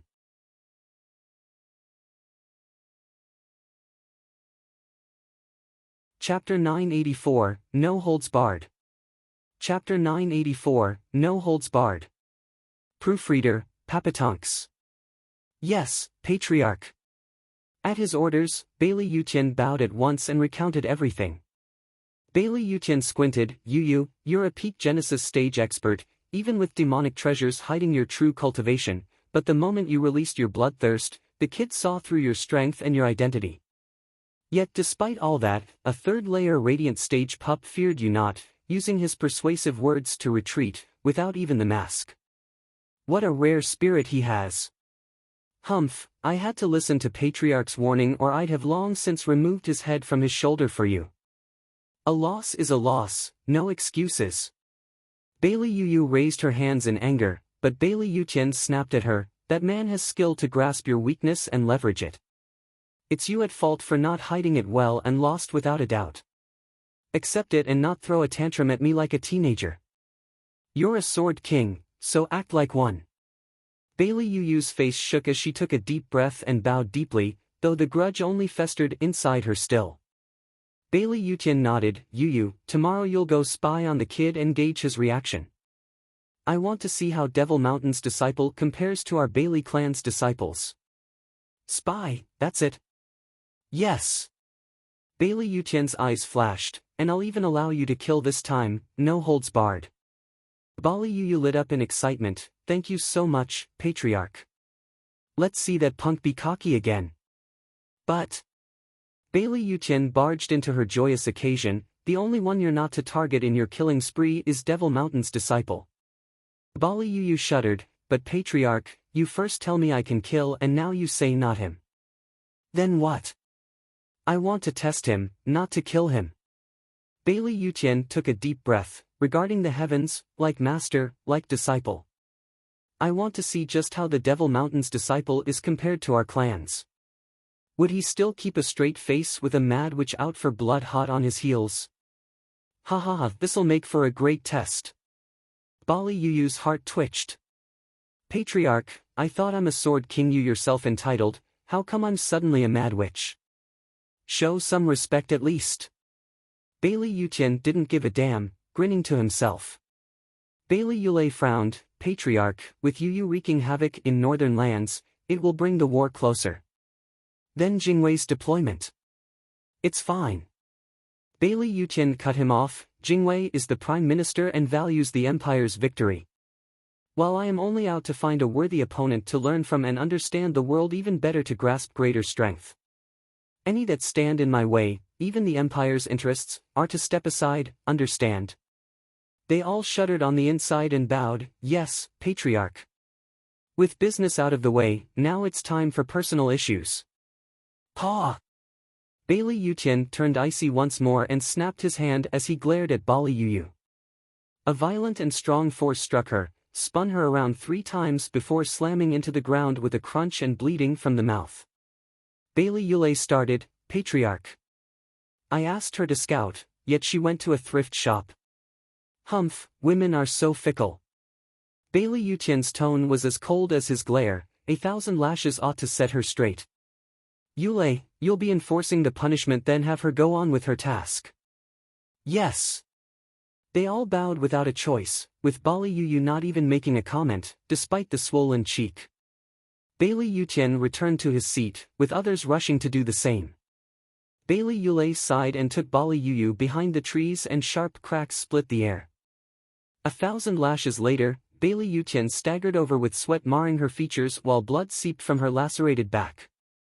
She, however, pushed through the pain, gnashing her teeth and bowing to Bailey Yutian before flying to her mission. Bailey Yulei clenched the whip in his hand, sighing as he returned to his seat. 5 days later, the Qian caravan was ready. Zhua Fan, the fake steward, took the lead of the carriages drawn by third-level spiritual beasts while escorted by 15 guards, the same 15 he saw back in that dark room. With a shout, the spiritual beasts roared and pulled the heavy transports in a mad dash, while the people sat inside where it was warm and there was wine. Though something felt off for some reason. They kept feeling a chill creeping up their spine now and then. Looking outside with vigilance, they noticed a cold woman following from behind with an eerie grin that had them shiver. Sir, why does that woman keep staring at us?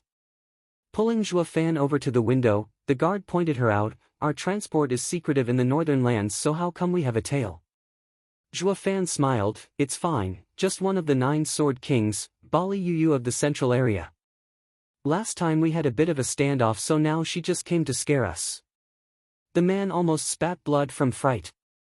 Bali Yu? And it doesn't matter if she's tailing us? Bro, you sure have a big heart. The others' faces twitched as they watched Zhua Fan with shock.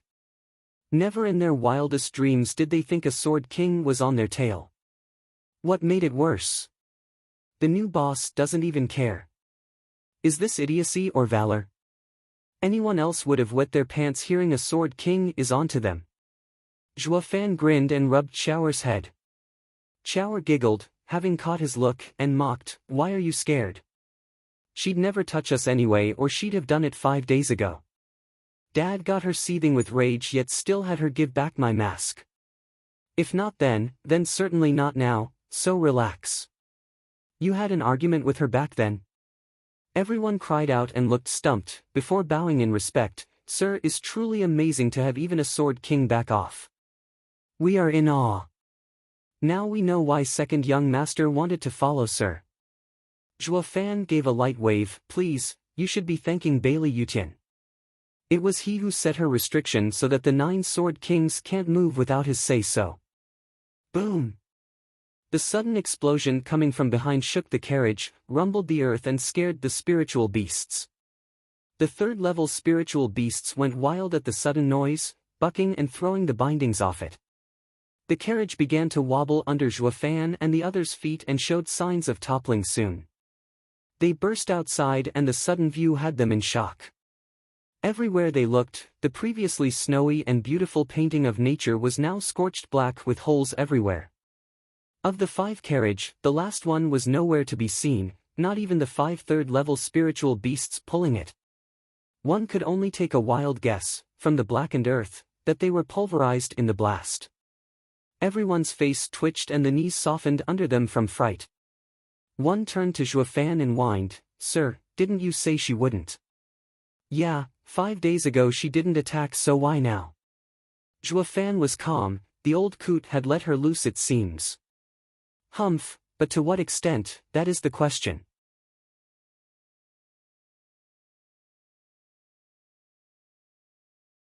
Chapter 985, Testing. Chapter 985, Testing. Proofreader, Papatonks. Whoosh! A cold figure landed just 100 meters from Zhua Fan's group with a cold smirk. Everyone turned to jelly at the sight of this vile witch, staggering backward. Only Zhua Fan not just stood his ground, but walked closer, with an ineffable smile. "Miss, we meet again. How've you been?" "Good, I hope." "Humph, keep your slick words to yourself." Bali Yu had a crooked grin, mocking, "Kid, didn't you say I wouldn't touch you? Just watch me. I made sure to destroy your goods and kill your men. Now it's your turn, ha ha ha." Bali Yu's cackle chilled the others to the bone, while Zhua Fan's smile never faltered, slowly shaking his head as he walked even closer. "Miss, it was I who offended you. The others have nothing to do with this. Why take it out on the innocents instead of me?" "Innocent? Humph, no one around you is innocent." Bali Yu huffed, feeling playful. "Since you care so much about them, I'll leave you for last while I wring the life of every last one of them in front of you. It's your fault they will die, there's sin for working with you." Zhua Fan sighed. "Do you have to? Involving bystanders in another's disputes is never the way. Here I am, right in front of you, so if you're going to kill someone, kill me. At least I will be the first to die before them." "Humph, not everything goes your way. The more you want to sacrifice yourself and ease your crimes, the more I want to save you for last and let them die in front of you, because of you. I'll have regret eat you up inside before I move on to you. This is what you get for pissing me off." Bali Yu growled as she glared at Zhua Fan, who kept coming closer. "Weren't you from that place? Weren't you tough? Why, can't you even save a few lives?" "It's not that I can't, but that I never considered it." Zhua Fan had reached Bali Yu at this point. just a meter between them, as his vague smile grew wider. "Miss, did you hurt your face, perchance? That would just not do for a pretty thing like you, miss. You should be using your yuan qi to patch it up and not waste time on something as vapid as reaping lives." Zhua Fan reached out, going after Bali Yuyu's swollen and red cheek. Bali Yuyu jumped back and shouted, "What do you think you're doing?" "Healing you, miss, since it's too much for you to do it yourself." Zhua Fan grinned, his raised hand glowing green and oozing vitality. "Such a scratch means nothing with miscultivation, healed in a blink. But to keep it like this, despite how it looks, I'll have to do it myself so that your leader won't have anything to reproach." Bali Yuyu growled and her brows shook. "Keep your hand to yourself. This is Patriarch's punishment. Only he gets to decide when this is healed, and certainly not you. Am I to assume then that it's also your Patriarch who egged you to attack us? Is Patriarch letting you kill now?" Zhua Fan smiled. Bali Yuyu gave a cold smirk. "Damn right, there's nothing holding me back. Your luck has run out. Did Patriarch have you kill me as well?" Zhua Fan shouted. Bali Yuyu jerked, needing a moment before sporting a sinister smile. "Right again, kid. Just wait till I kill you. Is that so?" Zhua Fan beamed, shaking his head having gotten his answer. Bali Yuyu covered it well, but the split second in demeanor change was enough to betray the truth. Bailey Yutian did tell her to go on a murder spree, but to an extent. The old coot wants to test me, or better yet, test Devil Mountain's disciples and Overlord Nine Serenities. Ha ha ha, thanks, Devil Mountain, you're finally living up to your fake name by reeling in the strongest in mortal domain. That means that even the 9 Sword Kings will need his explicit approval before touching anyone from Devil Mountain. I must say, the name sure has its uses." Grinning with confidence, Zhua Fan's eyes shone with insight. Bali Yuyu, the great and revered Sword King, was overcome by a very bad feeling, one laced with fear. Zhua Fan was too much of an unknown that robbed her of all confidence. Bali Yuyu grew enraged, unable to accept his ridiculing smug smile. "What are you smiling at? You don't believe I can kill?" "Oh, I believe all right. You most certainly have it in you to kill me. That's why I'm here, before you, at your tender mercy." Zhua Fan gave a dismissive wave and resumed walking towards Bali Yuyu. They were so close now, they could practically touch. Even their breath felt warm on the other, despite the cold weather. Bali Yuyu flushed red and jumped back again, putting some distance between them and panicking. "Jay, just what are you doing? Coming before miss, ready to be captured and presenting my neck." Zhua Fan raised a taunting eyebrow. "Why, does miss hate it that I completely understand my powerless situation and accept it?" Bali Yuyu's lip shook as she saw Zhua Fan's bright and insufferable smile with a red face and blank mind. She was a mighty Sword King from the Central Area's Sword Star Empire. Anyone and everyone, almost, would have to scrape and bow at her feet, worship her even. Then how come someone would be so daring and infringing on her personal space with playful smiles? Bali Yuyu lost her mind, pointing at Zhua Fan. "Stay right there. Don't come any closer. Humph, don't think I'm going to let you off so easily. I'll be sure to torture you and let you have a taste of real horrors as I kill your men, one every day. Who knows when your turn will come as you wallow in despair." Bali Yuyu no longer looked at Zhua Fan and vanished. Only the footprint in snow bore testament that a graceful and vicious woman had been here. Zhua Fan shook his head and walked back to the others. "People, look at the carriages. We're moving on." None moved, too dumbstruck to react. Their eyes were filled with nothing but respect and awe. "What's wrong with you? Get to work already." Zhua Fan frowned and shouted at them. They gave a silly giggle yet in no rush to do their jobs. "Sir, were you just flirting with Frigid Rain Sword King? You're so awesome, to even do it with a bloodthirsty witch." Bam! Zhua Fan smacked them on the spot, cut the senseless chatter. "I was only testing her limits." "And did you find them?" "Of course." Zhua Fan grinned. "That broad got free rein from Bailey Yutian to start killing, But the only one who she can't touch is me. I gave her ample reasons and occasions to end me then and there, but she never went for it. While she was leaning on excuses, those weren't her style. With how petty and quick to anger she was back in the store, there's no way she'd gathered the patience necessary to toy with me for so long. So I've nothing to worry about her going after my life and can keep going. The others sighed, relieved. Zhua Fan blinked at them. That's only valid for me alone. You all aren't included. Why then are you so at ease? Be careful not to get her to waste you. You're wrong there, sir. One guard chuckled in joy. Since she won't touch you, then we'll be safe as long as we stay close to you. That's why from now on we'll eat together, sleep together and ride together. I hope sir won't mind it, he. Zhua Fan frowned then nodded, sharp guy. That's a good plan with a high success rate. Though if we want to get rid of her for good, we need a large ruckus and force the man behind her to come negotiate. It's not good to always be reactive to the other's actions and under constant watch. The man behind her? The men exclaimed, sir means to. Zhua Fan gave a resolute nod with a cold smile. Sooner or later we'll meet the best in the lands. So we'll use this chance to get a feel of him, ha ha ha.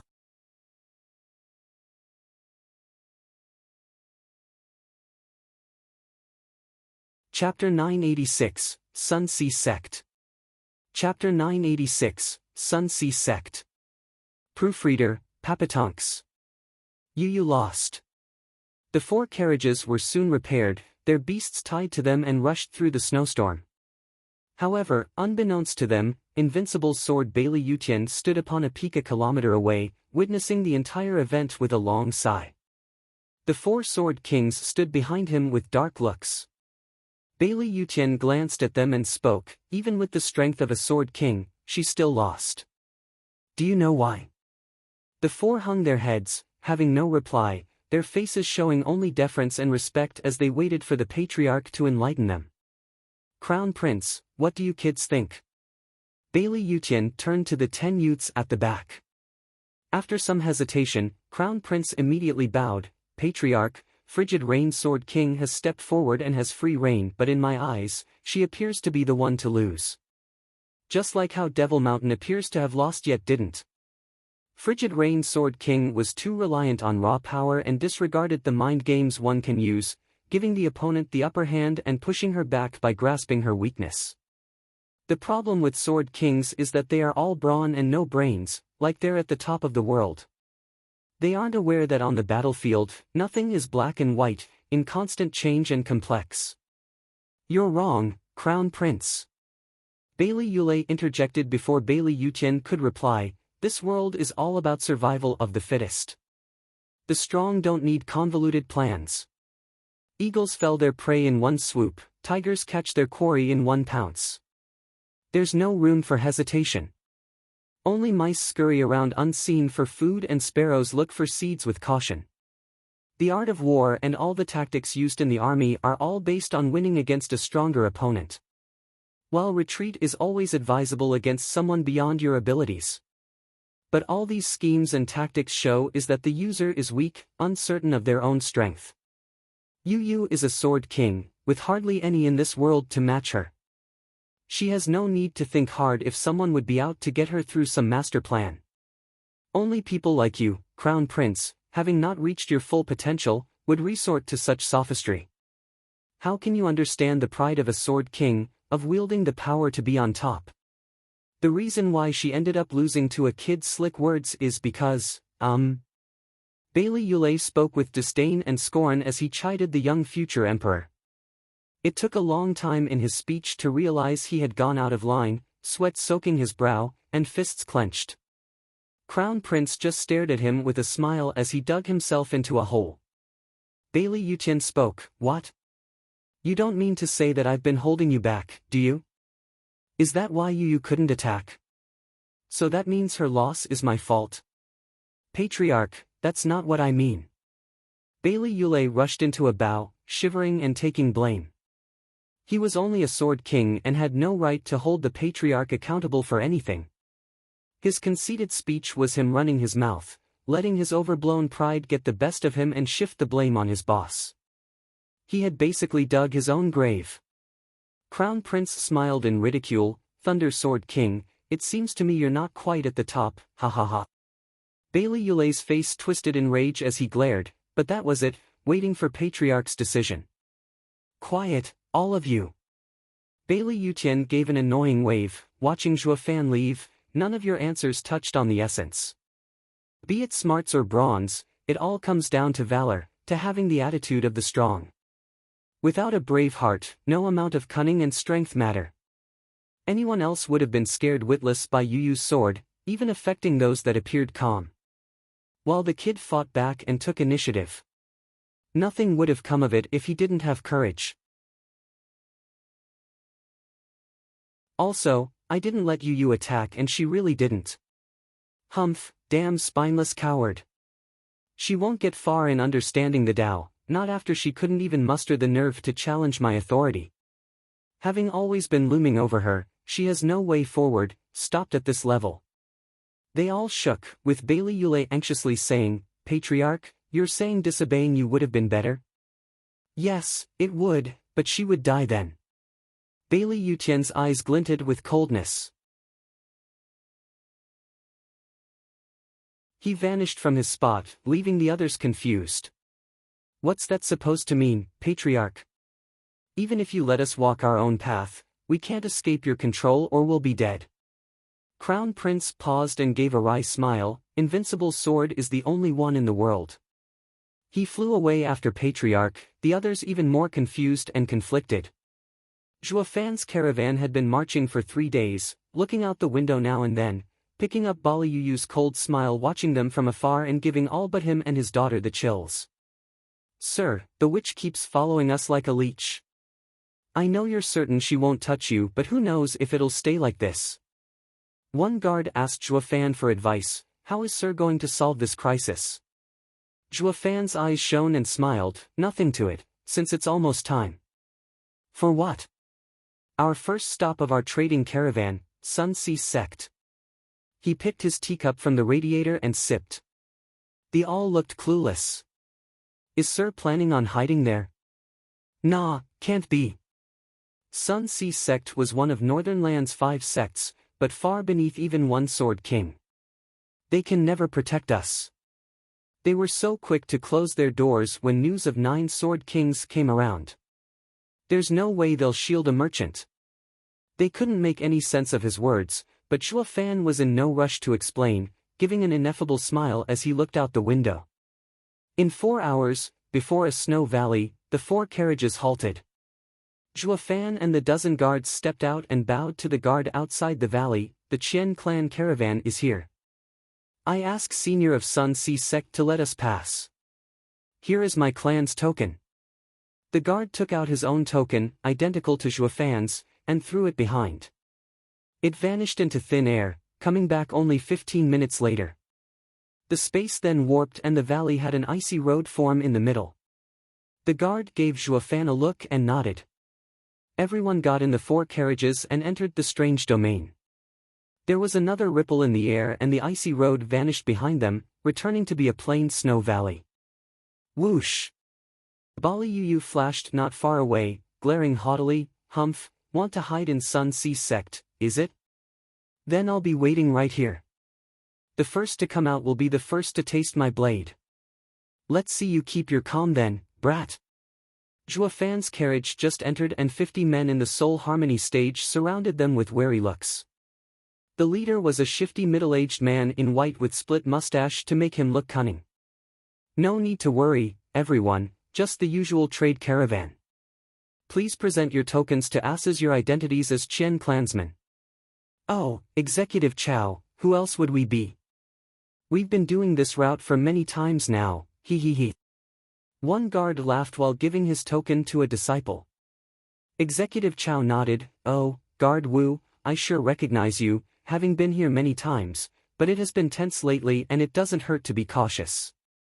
He gave a look to the men around him and started checking the token's signatures with the user to see if no ret slipped in. Everything checked out, following Zhuofan's turn as he bowed and presented a jade slip. Executive Chow, here is the caravan roster. You are? I am Qian Fan, Qian clan's steward. Zhua Fan gave a weird smirk.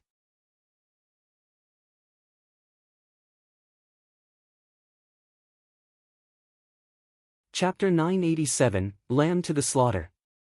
Chapter 987, Lamb to the Slaughter.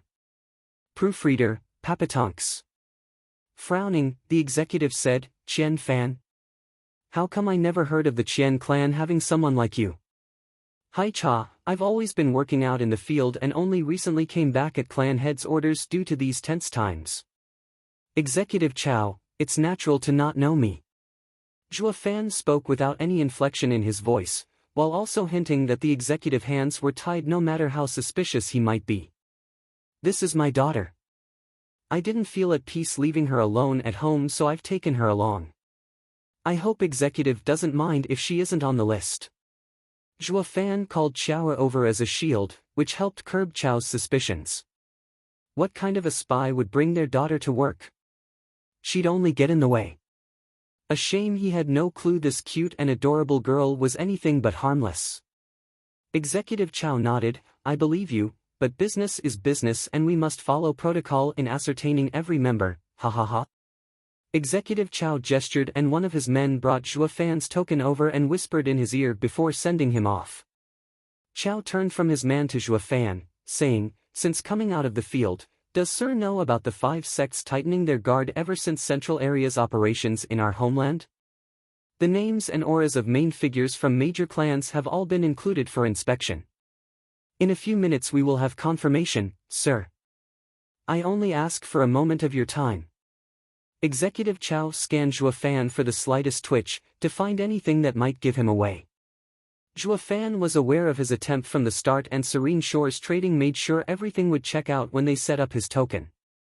He had no doubt in his mind there would be no problems whatsoever. I knew this when I returned. Thank you for your care, Executive Chao. Zhua Fan smiled. Executive Chao blinked and gave a dry smile. With all his attempts at getting a rise out of the other coming out false, he was now pretty convinced Zhua Fan was who he claimed. Soon, his man was back with an answer and the badge, Executive, the Qian clan list does indeed contain such a steward among them, while the aura checks out as well. Oh, then why wasn't I aware of this? Executive Chao asked. The man continued, Northern Lands has many rare items that the many clans sell to all kinds of regions for a bigger profit by sending their people there. With how dark times are upon us, they all recalled their men and each clan has updated their roster. Over the last few days many clans sent their new list every couple of days, with the Qian clan sending their updated one just 5 days ago. I see, it was just a misunderstanding, ha ha ha. Executive Chao confidently nodded at Zhua Fan's identity and smiled, Steward Qian, please don't mind it. It's just a precaution.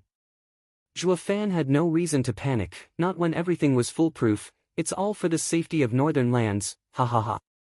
Oh. Can now Executive Chao inspect the goods? We still have many drops to make. Sure, not a problem. Executive Chao took a jade slip, placing his trace on it, as a receipt, then took Zhua Fan's token and then marked it into the same jade slip to mark Qian Fan as the receiver. This worked to solidify Zhua Fan's new persona, with not just Qian clan vouching for him, but Sun Sea sect as well. Taking this proof with him would make the rest of the journey smooth sailing, with each stop adding their own vouching for his identity and sealing his status in the Northern Lands while making it all the much easier to go to the North Sea shore. Northern Lands went through such a hassle every single time to root out any Central Area spy that might get any ideas. Sure, a bit of luck might get one past a checkpoint, but what about the many more that followed?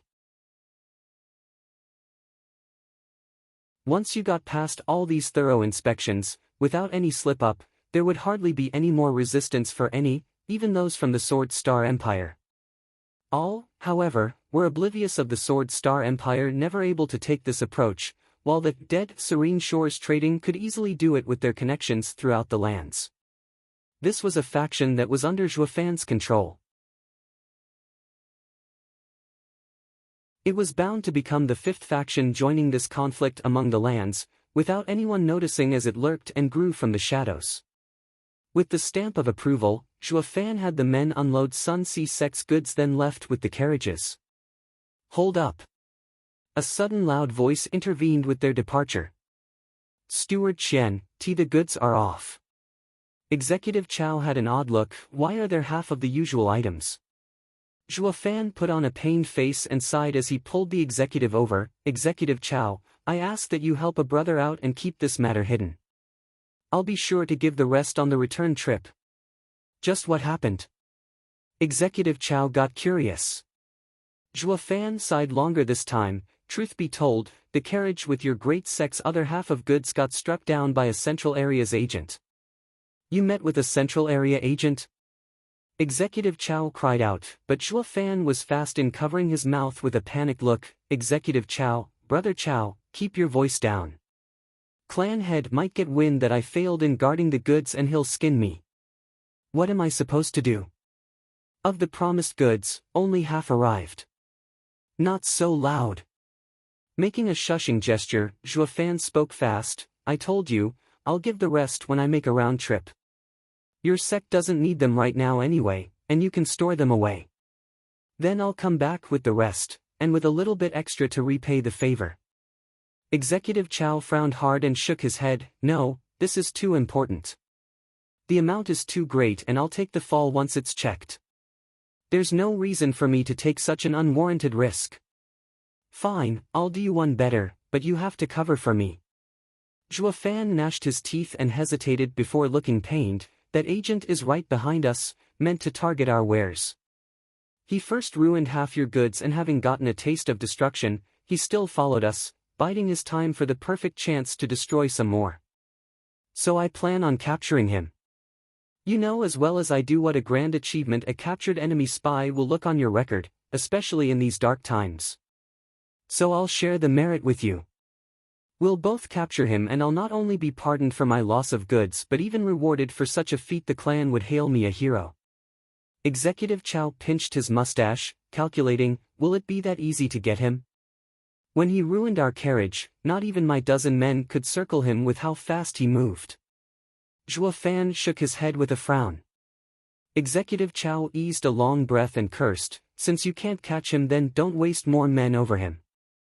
Alright, just go. But keep in mind to come back with the rest of the supplies, or I'll take it up with the Chen clan. Hey, you're not capturing him? Of course not, our job is to guard the sect, not catch spies for you. Executive Chow waved impatiently, get going already. The other sect is waiting for your goods.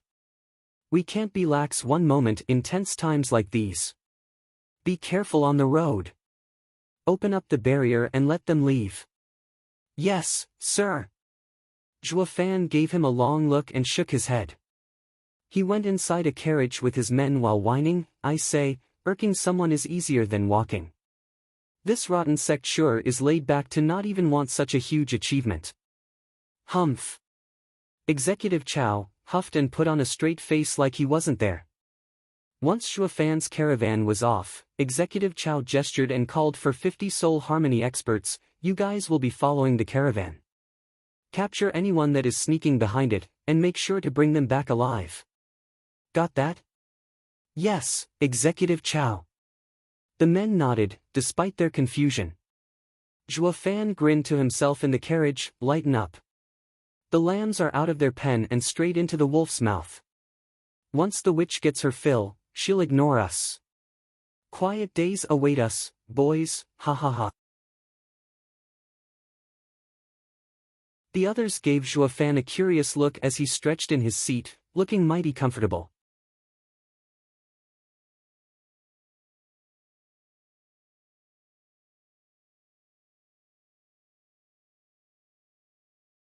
The moment he heard Zhuo Fan talk about this, his mind was made up on taking the credit of capturing a Central Area spy all to himself. He never once stopped to think that maybe this was all within Zhuo Fan's expectations, which of course it was. Zhuo Fan had no intent of giving him further info, he only passed on the troubles to this eager scapegoat so perfectly, that if the whole operation went south, there was no one to take the blame other than himself. And by the sound and looks of it, the suffering had only just begun. Executive Chow. A frantic and desperate shout came from a disciple he had just sent, scrambling over to the ever-confident and prideful executive. Executive Chow chuckled and waved dismissively, "Did you get him? Ha ha ha, it must be one hell of a fish to get you so excited, ha ha ha. Where is he? That is not, the guy was such a mess, shaking and stuttering in fear." Executive Chow was annoyed. "Well, which one is it? Spit it out." Executive Chow, "The fish is beyond big, but what? Too big for us to handle." With a bitter look, the guy found it hard to speak. Senior brother and the others, they had the woman surrounded, but when it came time to capture her, she turned out to be so savage as to wipe everyone out. "I had been watching from afar, in hiding, before I ran back here." Executive Chow, "What do we do now?" Executive Chow panicked. "Did you say they're all dead? I don't believe it.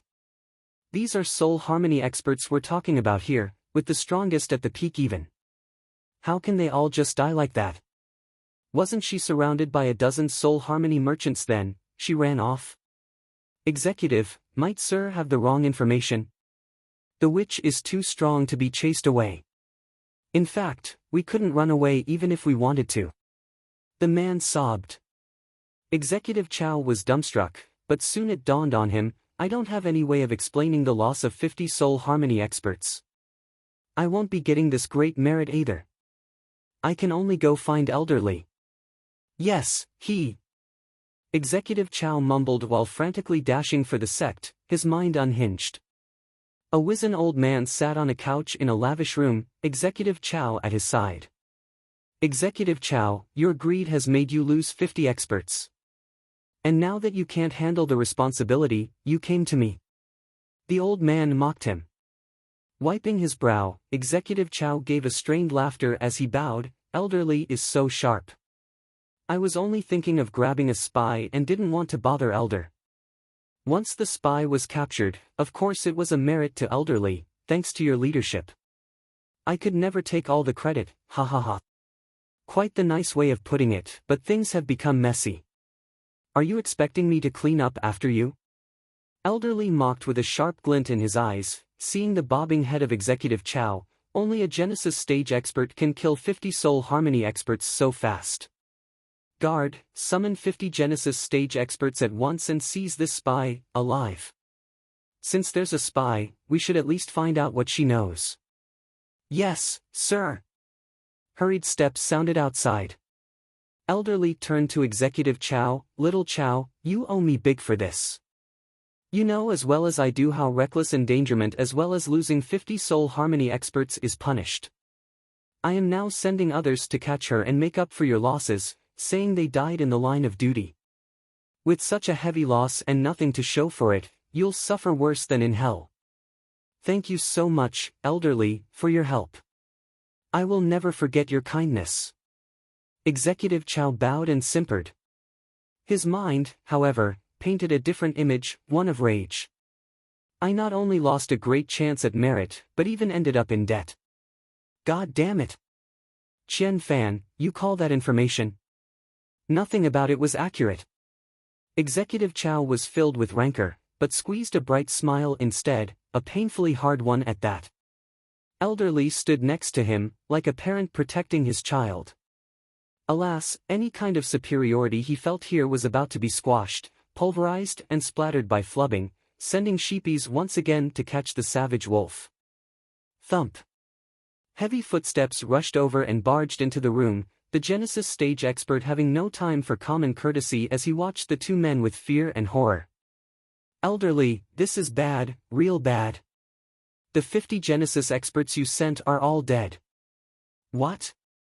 Elderly gasped in shock, his jaw hitting the floor.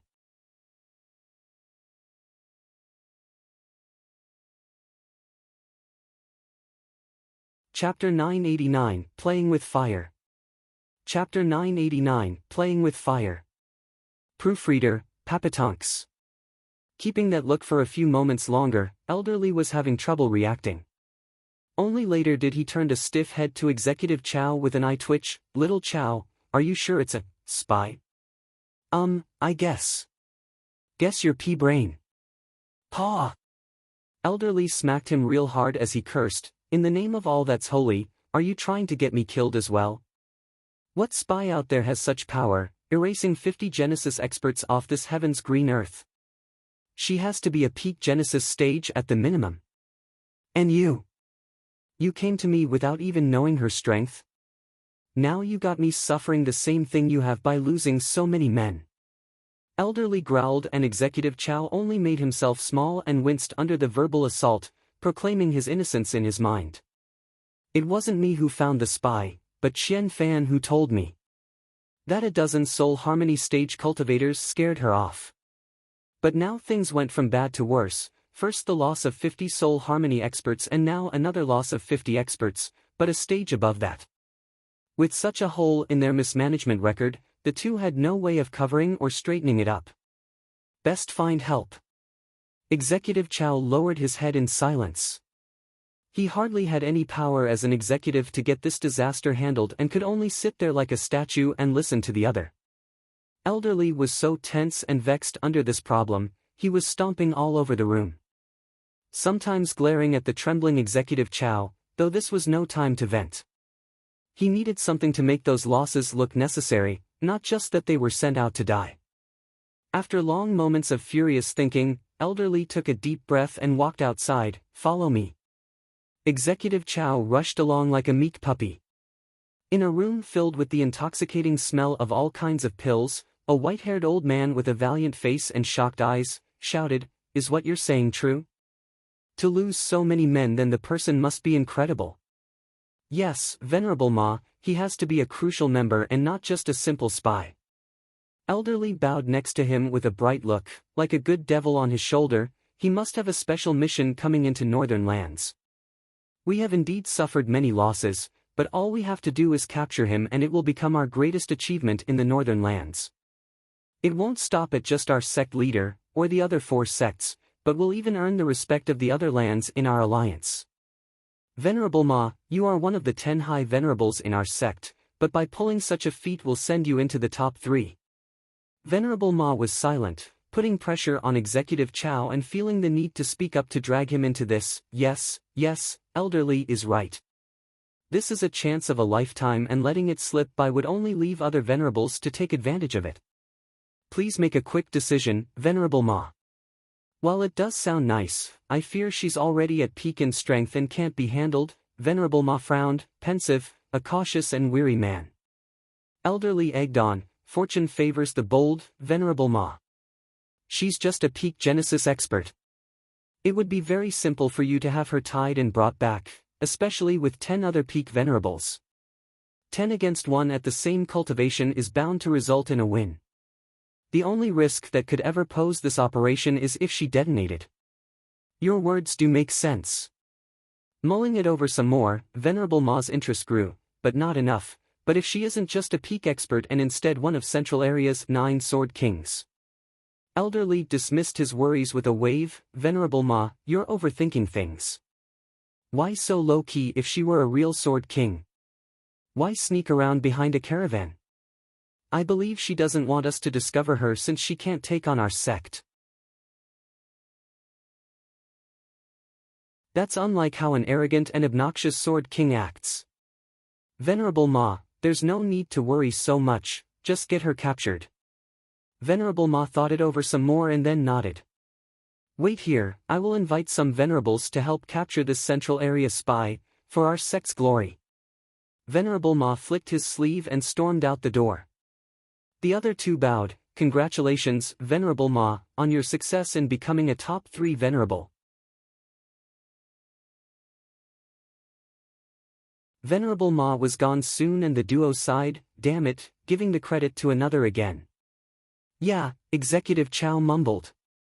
Elder Lee's face fell and smacked him again. "Yeah, my ass. Damn useless fool. Come, we need to wait at the entrance to congratulate Venerable Ma when he arrives." "Elder Lee, congratulate. That's enough out of you. You still want a bit after all this?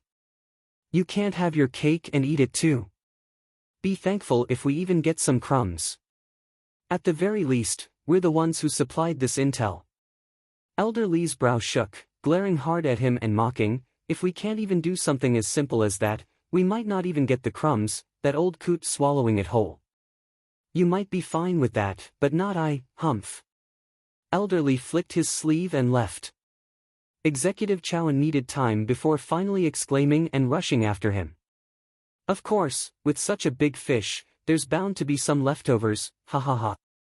The two credit-stealing old men braved the biting winds, the icy snow pelting their skin, waiting with such bravery before the sect's entrance, to sing the 10 venerables' praises upon their return, sucking up to them for even a wee bit of reward. Though reality seldom conformed to people's wishes. As luck would have it, they were up against a mountain so hard, nothing they threw at it put a dent in it. They had been waiting for a full hour before the barrier to the sect opened and the two elders lit up, fixing their clothes for their greatest performance yet. What welcomed them was the most familiar and elderly excited Venerable Ma, on his mission to catch the spy. The Venerable, however, didn't look so perky at the elders though. Judging by his ruined clothes, his wretched and panicked return, it was anything but joy among the countless thoughts that ran through his head. Venerable Ma, you. Elder Lee began with an expected look, did you get her? Venerable Ma dished out 2 heavy smacks on both of them, throwing them off their feet. He did not forget to curse either, you have the nerve to show your faces to me? Screw you and all your kin. Truly, there's no one setting you up to fail more than your own dumb people. You came to me to get the spy without even having a clear picture with what we're dealing here. I ought to strangle you here and now. Venerable MS, you don't mean to say even you fail, Elder Lee gasped in shock. The sudden warping of the Sun Sea sect's barrier, and its subsequent explosion, cut off his voice. With the vanishing of the barrier, what appeared before them was the picture of grace in the form of a delicate woman yet bearing cold eyes, her fine features in a mask of anger. Venerable Ma fled without any hesitation, wanting nothing to do with this broad. Whoosh! Thousands of people landed just then, as the experts of Sun Sea sect showed to fight off the invader, unleashing all their power onto the woman. She hardly cared, though, her icy gaze fixed on the frightened Venerable Ma. She was out for blood. Thump! Clear and resounding steps echoed as a middle-aged man in a fancy robe walked before the crowd, glaring at the woman, I am the sect leader of Sun Sea sect, Bu Xingyan. Who are you, miss? Do you not fear death? Bu Xingyan of Sun Sea sect? Humph! The woman mocked him, you've got quite the apt name for your situation, unlucky. I have a bone to pick with that brat and have been following his caravan. I have no relationship whatsoever with any of you. Yet why the hell do you pester me time and time again? Buzzing around like flies is starting to piss me off, even if you don't. So might as well finish you all off and end this incessant pestering. Smiley face, it's a pun. His name sounds just like the characters for unlucky.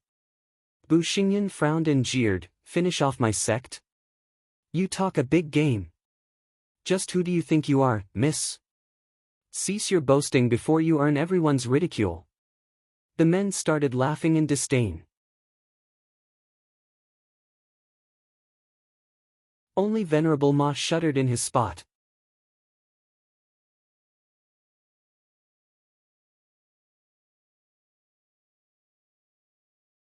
Chapter 990, Meeting. Chapter 990, Meeting. Proofreader, Papatonks. Who am I? Giving a charming smile, the woman darted her eyes to the fearful Venerable Ma and mocked, you don't even know who I am and yet you sent people after me? You guys won't get very far in life with that attitude. Now listen up and listen good, I am Frigid Rain Sword King Bali Yuyu, personally appointed by the Patriarch of the Central Area's Sword Star Empire. A Sword King. Everyone gasped in shock, shivering and watching her with fear in their eyes. Elder Lee and Executive Chow were dumbstruck. The big fish spy from the Central Area they wanted to step over in their glorious career turned out to be one of the 9 Sword Kings. Who knew? At least it explained why all the men they sent died. Nothing good ever came when dealing with the 9 Sword Kings. Sure, they were big fishies indeed, beyond anything they could fathom, but still not enough for even their whole sect to catch. Bu Xingyan's face twitched and he choked. He gulped hard, his heart racing, and snapped in anger, "For God's sake, who the hell was the bastard that brought a Sword King over? Show yourself this instant." Venerable Ma stood up in tears and pain. "Oh, so it's you, old man." Bu Xingyan growled, wishing nothing more than to end him then and there. The Venerable was quick to get his wits about him, cupping his hands. "Sect leader, please wait. It wasn't just me, it—" Venerable whipped his head on Elderly, slapping him hard and cursing, "Damn bastard, what are you doing inciting a Sword King? You had so many of our brothers killed." "Venerable Ma, sect leader, I—" Elderly's lips shook, feeling victimized. Then it was his turn to give a smack, to Executive Chow this time, leaving a red print. "You good-for-nothing fool. You killed all those Genesis and Soul Harmony experts. Just why have you messed with a Sword King?" Executive Chow choked from the tears. "Sect leader, Venerable Ma, Elderly, the intel was faulty. It's not me, but the Qian clans, Executive Chow was looking for a scapegoat. Too bad Zhuo Fan was long gone, leaving him all alone to take this monumental responsibility for this disaster. All he could do was pull a wronged face and explain, "A Qian steward told me about this, so I went to capture the Central Area's agent. I didn't know it's a Sword King." "Screw you. You actually went and believed some flimsy rumor without vetting it first? You're just asking to be killed." Bu Xingyan cursed louder, then he bowed to Bali Yuyu at once. "Frigid Rain Snow King, this is a total misunderstanding born from these mutts' idiotic belief in hearsay. You're free to punish them as you like. Northern lands and Central have yet to wage war. We're only getting ready for it and not starting it. Would you please go someplace else and keep the peace?" Bali Yuyu snickered, filled with disdain. "Bu Xingyan, you have some nerve. While both sides are about to wage war, you're going for peace. How come?" "Ha ha ha, isn't the issue of the two sides because of Ouyang Lingtian of Sea Bright's sect? We have nothing against with your great empire." "Spineless coward." Bali Yuyu's eyes shone and spat. "You're one of Northern Land's 5 sects, and yet when the enemy is barging in your home, you only think of hiding in a corner. Where's your dignity, your honor in fighting off the invader? You're the exact opposite of that radiant stage brat, who at least had the nerve to argue with me. While you, oh big sect, have no bone in your back. Humph, you're nothing but garbage. I think I ought to do Northern Lands a favor by doing some spring cleaning. Ouyang Lingtian might even thank me for it, ha ha ha." Bu Xingyan's fave went cold. "I take it then that Miss doesn't want to leave? Take a guess, genius, humph. Then my Sun Sea sect can no longer back down." Bu Xingyan barked. "Bali Yuyu, I know your 9 Sword Kings are great, but don't think our sect is any weaker. We have hundreds of Genesis experts, with 100 at peak stage. Not even you alone can face such numbers without consequences. You're just a peak Genesis expert anyway." Bali Yuyu rose an eyebrow, mocking, "Would you like to test that theory?" Bali Yuyu's face hardened and the constant snowstorm halted then and there. The skies slipped next with the crack of a silver lightning. Sword energy flared and sent sword waves cutting the air, ripping everything in their path. The snow that dominated the skies so far has turned into a storm of silver, with silver sword waves in every direction one looked. Like expected, whatever the waves touched, it ceased to exist, making Bali Yuyu the overlord of this world, with none escaping from her grasp. Everyone shuddered from fear and chill. Sun Sea sects tens upon tens of thousands strong were nothing but bugs for this woman to squash, at her whim and mercy. Bali Yuyu roared and unleashed all his power at her, with all the other Genesis experts doing the same, ready to die. The heavens were filled with silver waves while the ground was soaked in yuan qi. The collision resulted into a hellscape, shaking everything around them. Zhuo Fan's carriage was rushing through the snow still, watching at the bizarre event in the sky. He could even see how the air warped, shocking his men. Zhuo Fan hardly watched out the window, but this time even he was stunned at such power. A Genesis stage expert can wield the power of the world. In a battle between cultivators at this stage, it's all about fighting for control of said power. Bali Yu alone, in this case, has the skies on her side, pushing down on all of Sun Sea sect. They don't have room to breathe, much less use the world's power to fight back. The 9 Sword Kings are as strong as they say. The other men nodded solemnly. The 9 Sword Kings can destroy sects by themselves. Ho! Their amazement was short-lived as their spiritual beast pulling the carriage roared and stopped. It was so sudden, it almost threw its passengers off their feet. Once at full stop, one guard looked out the window, then said to Zhuofan, "Sir, there. Here it comes, ha ha ha." Grinning, Zhuofan knew this was a long time coming, unfazed by it as he watched the 10 or so people outside standing before their carriage. The one in the lead was a 3-meter-tall old man, while the rest keeping a respectful stance behind. One guard frowned. "Who are they? What do they want? Who we've been waiting for to show up?"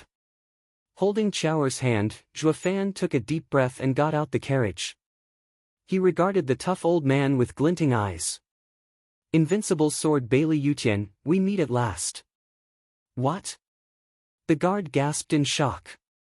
"That's the best in all the lands? What the hell is he doing here of all places? Why us?" They were still incredulous about this development, with Zhuofan smiling while pointing at the old man's team.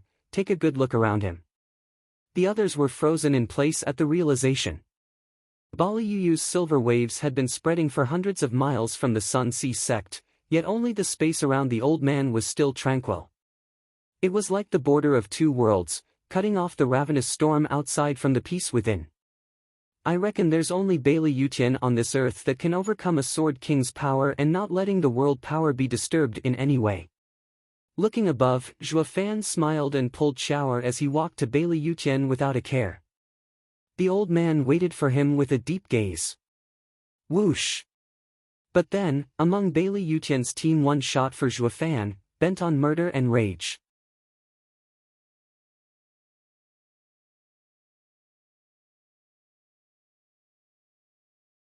Chapter 991, Invincible. Chapter 991, Invincible. Proofreader, Papatonks. Bailey Clan High Profound Ranked Martial Art, Space Rending Sword. The opponent was a 6th-layer Soul Harmony stage youth with a fierce gaze, unleashing his most prized art at full force. All that power, put on display just to trample a measly 3rd-layer Radiant stage cultivator. The guards cried out, "Sir!" Bailey Yutian's team were nonplussed, watching from the sidelines on how this turned out. There was not even a twitch as the Bailey clan picked on the weak, no shame whatsoever. Anywhere else a Soul Harmony cultivator went against a Radiant stage cultivator like this, he'd only be ridiculed even if he won. But since such a despicable act was done today and right before their patriarch, the answer to why was quite simple: a test. Bailey Yutian wanted to test Devil Mountain and its overlord, to see if it was worthy of fighting it himself. This measly Radiant stage cultivator had to just survive this deadly ordeal, and Bailey Yutian was going to fight Devil Mountain's overlord one-on-one. With the disciples so ungodly, the master couldn't be that far behind either. If the outcome would be the end of Zhuofan out of this, then Devil Mountain's overlord was just an overblown rumor. Or that Zhuofan was a fake disciple. He only got what was coming to him for even having the gall to trick the likes of Bailey Yutian. And so, the Bailey clan simply watched the attack of one of their juniors unfold. Zhuofan figured it out from the start as well, smirking and walking onward with Chaoer like he was on a stroll. With sword and man becoming one and heavy lightning crackling in the sky, the man wielding the power of a divine sword flashed in his face and shot his fingers at Zhuofan's head even as the target simply smiled. Bailey Yutian shifted, looking disappointed. So this is all the Devil Mountain amounts to. The disciple is but a common cultivator. Whoosh! Against the Crown Prince's awe-inspiring sword attack, Zhuofan didn't budge, but someone else did. Devil Mountain's low profound ranked martial art, Thunder Phoenix Claw. A sharp cry echoed in everyone's ears, and the Crown Prince's sword attack was moments away from touching Zhuofan's head, even giving him a slight headache from all that power, when a purple thunder claw came out of nowhere. It grabbed his wrist and shifted aside, making all that power hit nothing but air as the attacker even rolled 3 times in the air before crashing into the ground in a cloud of dust. Not only the guards, but even Bailey Yutian was shocked at the sudden development. The crown prince was eating dirt on the ground, with the wee girl Zhuofan was holding before, now standing on him. Her cute and tiny hand was holding the crown prince's spine in a vice, fine flashes of purple running through it and into the prince and holding him nice and paralyzed, prevented from even releasing his soul. Everyone was dumbstruck, along with Invincible Sword and the Sword Kings. This little girl wasn't quite at peak power, but even as a 7-year-old, to handle a core member the Bailey clan carefully groomed with such ease was simply insane. Anyone would think a girl her age wasn't even weaned. But to the Bailey clan, such age would need them to be at the bone-tempering stage at the least. Yet that girl right there handled a soul harmony expert like nothing. If that wasn't ungodly, what was? Was Devil Mountain filled with such monsters? Then our clan has long since lost first place in the world. We're nothing but ants to Devil Mountain's disciples. Bailey Yutian squinted, worried for the first time in millennia as he began to question his strength. Am I really invincible on this wide green earth? Ah! The crown prince shrieked under Chao's purple lightning as it seared his bones. He held it in for as long as he could, not wanting Patriarch to see him being weak and earn his ire for shaming the clan. But the purple lightning was just too outrageous to begin with. Coupled with the Bailey clan learning the Sundering Sword's art, mutually exclusive with the purple lightning, the pain was just that unbearable. In mere moments, he was screaming like a banshee. Bailey clansmen frowned, thinking of helping but never moving without Patriarch's word. Chao giggled as she tapped his head, "This is but a taste of what I can do.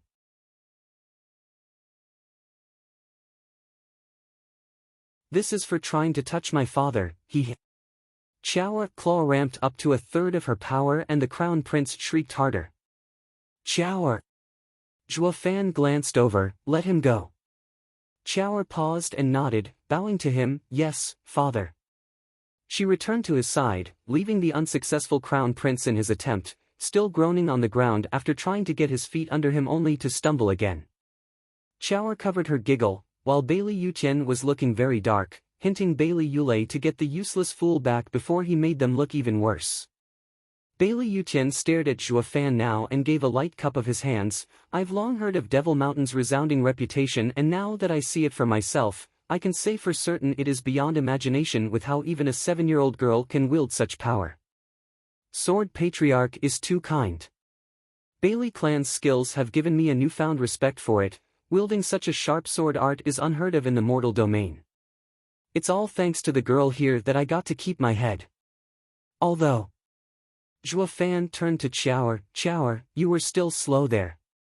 Do you see the mark on my forehead? We'll resume training when we get back." Chao pouted and bowed, "Yes, father." Bailey Yutian's face twitched, his heart in anger. The punk knows how to talk. First praising the Bailey clan's skills, then chiding his daughter for lack of training. This was a clear disregard to all of them. A child just got a Bailey disciple thrashed in one strike, yet he was calling that slow, saying more training needed? If that wasn't disdain, what was? Rotten punk, that's my line. I never thought the day would come I'll have it used against me. God damn it. Annoyed to no end for being served, Bailey Yutian had no choice but to bottle it in. Till now he was strongest, he mocked the most since no one could do anything about it anyway. But now that Devil Mountain, a fresh and unknown faction, came out of the woodwork, he was left not wanting to get on their bad side, not until he knew the full extent of their power. He had been cocky and strong his whole life, but this invincible sword wasn't so blind from pride as to throw reason out the window and look back in anger. One other reason he didn't let anger get the best of him was Zhuofan. He just couldn't see through him, even after all the testing he did, first with Bali Yuyu and now himself. He faced everything with unshakable calm. He first wrote it off as being the attitude of the strong, but his thinking had now changed. Maybe he doesn't fear the 9 sword kings at all, not even me. Since a child from Devil Mountain was that strong, what then of the father? What of the overlord?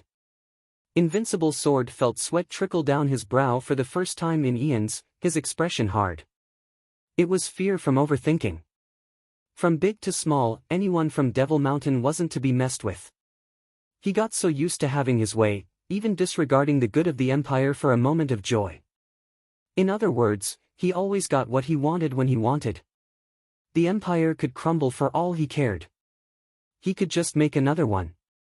But in regard to Devil Mountain, he was feeling scared, like it was the end to his invincibility. Bailey Yutian was pensive for a long time, making the faces of the rest of them to sink. They had never seen their patriarch hesitating. Zhuo Fan's eyes shone, grinning to himself.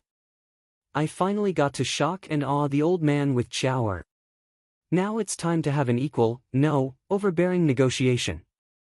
I can't just have Central Area's invaders show up in northern lands and ruin everything I'm after, humph.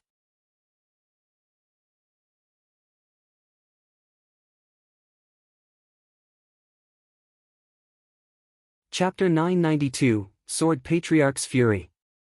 Chapter 992, Sword Patriarch's Fury. Proofreader, Papatonks. Devil Mountain has some harsh requirements, I see. Your daughter's attack was excellent, but Sir is still so harsh. Bailey Yutian gave Zhuo Fan a long look, assessing him, before speaking with a smile. Zhuo Fan gave a dismissive wave, Sword Patriarch, you don't have to joke. A child only cares about making it passable, regardless of flaws. Education starts from a young age if one wants to straighten her character. This is the only way to remove any laziness and make sure she overtakes her peers. A little devil like that has tons of peers in Devil Mountain. Bailey Yutian's mouth twitched, his heart sinking. The others' brows shook as well, their eyes widening. Just how huge is this sect? Do these little monsters come in bulk, or what? Everyone there felt a chill down their spines, even Bailey Yutian and his sword kings. It was a downright miracle for a clan or sect to have a monster, but to come out in droves? That was a disaster. The world would come to an end. There was only one invincible sword in the 5 lands, but in Devil Mountain, it seemed to be countless invincible figures. And the more there were of one thing, the lower the title's value. Invincible Sword frowned as he became more distraught the further he talked with Zhuo Fan. But his curiosity to know everything was still there, forcing himself to smile to look as casual as he could muster. His stance, however, was no longer as dominating as usual, but amiable and chatty. I'm truly amazed with how many talents Devil Mountain has. Bailey Yutian gave a firm salute, this time, as he cupped his hands, watching Zhuo Fan with a sharp glint. How may I address Sir? What matters have brought Sir here, to Northern Lands Outback? Glancing over as he returned the salute, Zhuo Fan's tone showed no inflection. Sword Patriarch is too kind. I've already stated my name the last time I bumped into your nation's frigid rain Sword King. It's merely Qian Fan. I'm sure you've heard of it by now. As for why I'm in Northern Lands, ha ha ha, it has nothing to do with you whatsoever. Patriarch can relax. I find it hard to believe Sir's name to be real, not after becoming Qian's steward right after coming out of Devil Mountain. Bailey Yutian squinted. I won't be able to sleep well either, not knowing Sir's real reason for coming here. You might be against my people for all I know. As Devil Mountain has shown itself in Western lands, I have to be on guard. Bailey Yutian gave Zhuo Fan a firm salute, holding as much courtesy as demand. Sir, I ask that you help in easing my worries and not lead to any friction to happen between us two. Isn't Devil Mountain's age-long absence from the 5 lands matters proof enough? Zhuo Fan gave off an ineffable feeling with his casual demeanor. Sword Patriarch need only worry about his matters. So long as you don't disturb us, each will go their own way. Farewell. Zhuo Fan nodded and pulled Chower back to the carriage. Bailey Yutian wasn't finished, cupping his fist so hard he unleashed a tremendous aura upon the world, ringing the ears of the Soul Harmony Guards and making their hearts race. As for the 3rd-level spiritual beasts, they were so scared they collapsed on the spot and shivered like leaves. Pausing, Zhuo Fan's eyes grew cold as he spoke. What's this about, Sword Patriarch? Nothing much, I just feel awful that by not knowing your great sex goal here it will cause a misunderstanding between our factions from which neither can recover. I just want to be clear on this, in consideration to everyone's situation. Bailey Yutian stared at Zhuo Fan's back, waiting for his reaction. He needed to know Devil Mountain's aim, and wouldn't have no for an answer. It was imperative to know whether they were with, against them, or just passing by.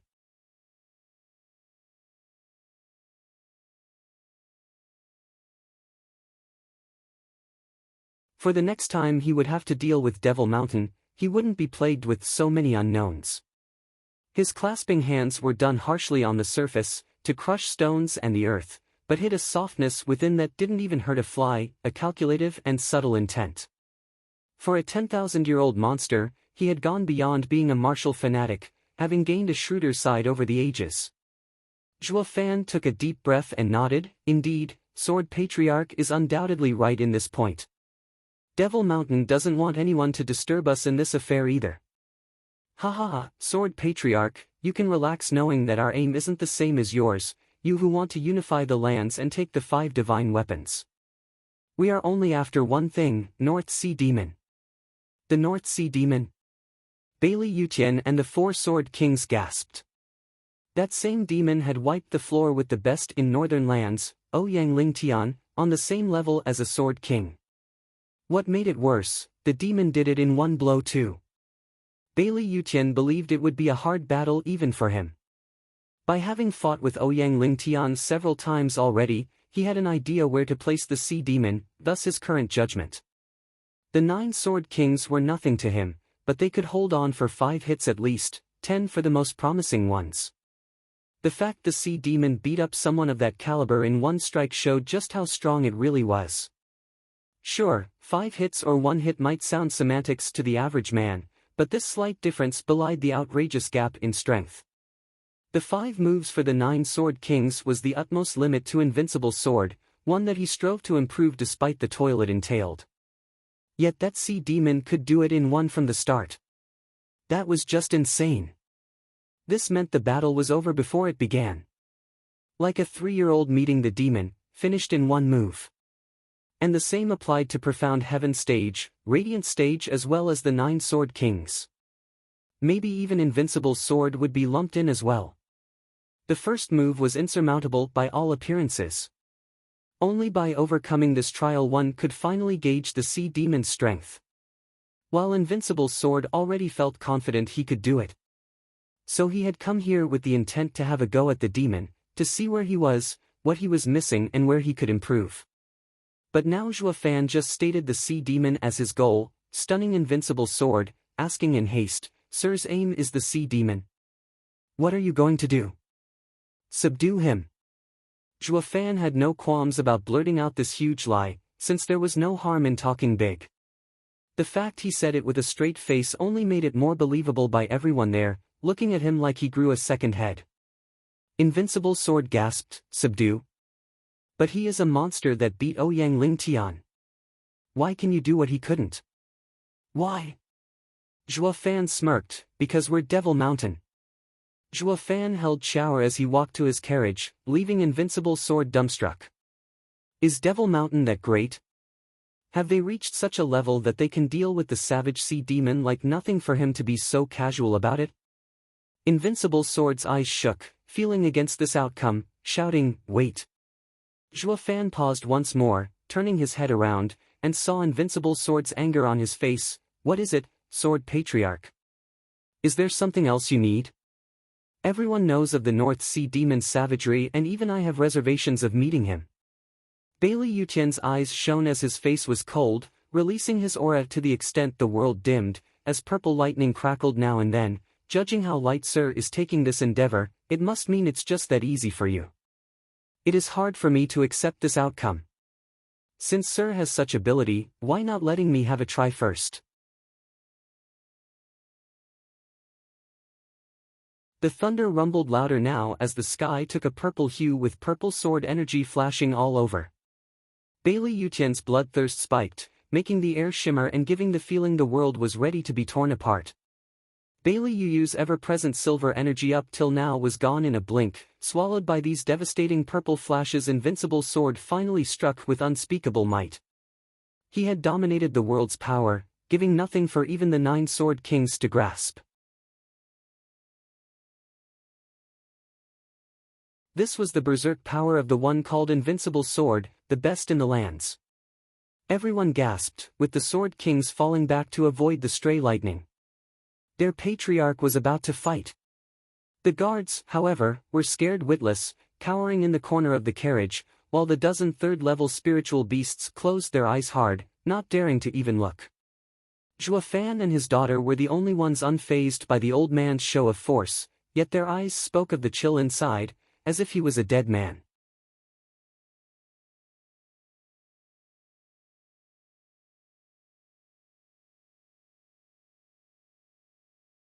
Chapter 993, To Each His Own.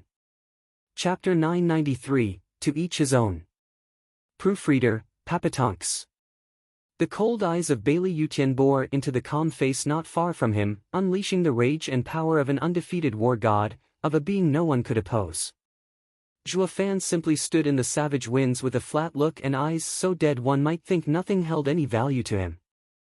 It cut this undefeated old man through the fury and to the bone. What's this supposed to mean? Is my strength that disparaging to him? Or is it that he doesn't believe that I could deal with him? Is that why there's no fear? Bailey Yutian's firm resolve began to quiver in hesitation. Think it through, Sword Patriarch.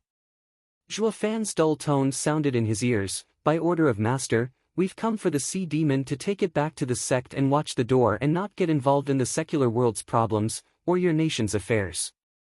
But Sword Patriarch is making it increasingly harder for us to do so. Bailey Yutian's brow shook, his heart a mess. You're after the sea demon to watch over the entrance. Zhuofan boasted even bigger. If Sword Patriarch still feels the need to go on his course, then we will be forced to wipe you and your team for the sake of our mission. Wipe? Bailey Yutian's ego was once again pricked, sneering, you talk a big game. Devil Mountain might be filled with experts, but my clan isn't a pushover. Here, before you, are my clan's strongest. How are you going to wipe them? Zhuofan took a deep breath, then sighed in disappointment. You poor ignorant mortals, utterly blind to the vastness this world has.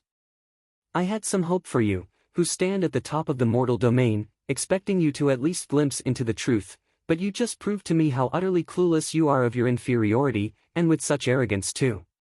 Devil Mountain will remove you to the last one, no exceptions, the same way it did with the 5 sects in Western lands. It is hard by myself to get you all, so I will just have to use the treasure Master left me. It was meant for the North Sea Demon and would be a bit of a waste using it on you, but since mortals are so ignorant they insist on damning themselves. Zhuofan held out his hand and the thunder ring flickered, releasing an aura of dread and horror, ready to unleash apocalypse. Bailey Yutian's heart jumped, his brow soaked. He knew next to nothing about Devil Mountain's power, and this unknown made it all the more terrifying to him, further amplified through Zhuofan's casual act and the 7-year-old girl's insane strength. For the first time, this unrestrained invincible sword felt utter regret. He had been too impulsive, letting anger get the best of him because of his wounded pride. The fact that this man before him had something that could deal with the sea demon, then using it on his group couldn't be easier. Especially since the man said that it could wipe them all out.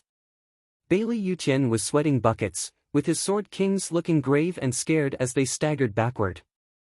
They now had another figure to fear besides the invincible sword, and he unleashed his power on them. Invincible sword Bailey Yutian, it was nice knowing you, while it last. Zhuofan regarded him with dead eyes as his ring shone in a golden curtain of light, unleashing its scorching heat. Bailey Yutian was frantic in stopping him. Wait, hold on. Why, does Sword Patriarch have any last words? By peak of mortal domain, did you mean there's something beyond the Genesis stage? Bailey Yutian stared hard at him. Smiling, Zhuofan nodded, of course, from mortality through spirituality, imperial, saintly and sovereignty, the 5 realms of rebirth, reaching the Genesis stage starting from birth will only comprise the mortal realm or domain. By going beyond this stage can you shed the mortal coil and into the Spirit King stage, wielding the power of the skies and having endless lifespan, casting away the 5 declines of heaven, and man's sickness and aging will no longer plague, only divine tribulation.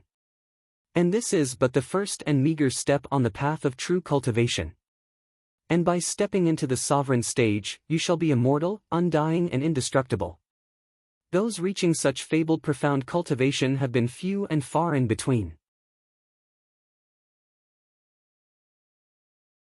Smiley face. It refers to a concept from Buddhist philosophy, the 5 realms of existence in the cycle of rebirth or samsara.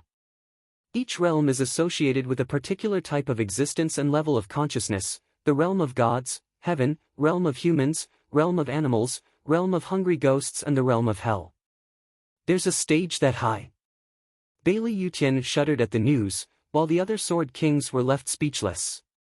Zhua Fan chuckled. Sword Patriarch, anything else you'd like to ask? No? Let's continue. Hold on. Bailey Yutian waved his hands around once again. Having heard such a huge secret, his usually dead heart throbbed in his chest, his eyes eager. What is Devil Mountain? Does it have people that have overcome the mortal domain? Zhua Fan shook his head. That's a secret and can't tell you. But since you're about to die, it won't make a difference. Zhua Fan mocked. Bailey Yutian hesitated before withdrawing his aura with a shake of his head. I see that Sword Patriarch wishes to live long enough to find his own answer. Zhua Fan nodded and put down his arm, the ring's glow fading, though let me give you a piece of advice. When you're probing for answers, tread lightly, as some things are better left alone. Just like the sea demon, needing power beyond the mortal domain to be reined in. You're best avoiding him. Bailey Yutian sighed and bowed. Thank you, sir, for the advice. I shall. I only came here for the heaven-sealing sword and have no intention of offending the demon. When the day comes that I understand the sword path enough to overcome the mortal domain, I hope to pay Devil Mountain a visit. May I have the honor of seeing your overlord? Fate will decide. Zhua Fan smiled. Devil Mountain's disciples roam the world to train, before returning to the mountain and inheriting Master's legacy. If Sword Patriarch comes across another disciple the next time, you may have the chance of peering into the sect. Bailey Yutian looked downcast but nodded with cupped hands. Devil Mountain's disciples go into the world to learn and don't meddle in the mortal's affairs. Not to mention Sir said to have come for the sea demon.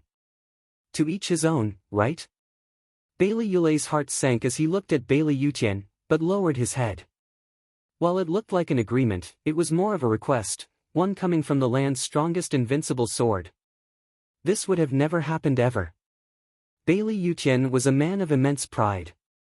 However, here and now, the Devil Mountain proved to be of such uncanny might and had people that have gone beyond the realm of mortals. It came at no surprise for Bailey Yutian to take the initiative to go for such an agreement. Absolutely. Zhua Fan grinned from ear to ear. Devil Mountain's disciples are always inconspicuous as they travel the mortal world and don't meddle in anyone's problems. With the northern lands under such tight guard, we don't wish to draw any attention either. Devil Mountain is a hidden sect and we wish to keep it that way. So long as Sir does not bother us, neither will we mind the land's affairs.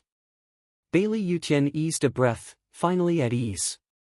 Sword Patriarch, may I leave now? Please, go right ahead. Zhua Fan smiled, having reached his goal. Bailey Yutian bowed as he gestured with respect. Everyone else was dumbstruck. Since when was their patriarch so respectful to anyone? Whoosh! A white figure suddenly flashed over, Frigid Rain Sword King Bali Yuyu. Clueless as to what transpired, she sneered and threatened Zhua Fan. Rotten punk, you think that useless Sun Sea sect could save you? Humph, in your dreams. Now I'll make sure to send you all to oblivion. Stop! She turned back to see who shouted at her and saw her patriarch standing there. Startled, Bali Yuyu immediately bowed. Patriarch, he is that sneaky brat calling himself Devil Mountain's disciple. He must have earned your ire, Patriarch, but you don't have to lower to his level. I will handle him myself. Bali Yuyu pointed again. ready to strike and exact revenge. A bam resounded just then and she was thrown into the air like a rag doll. She was forced to cough blood, mixing with the snowflakes and turning them red.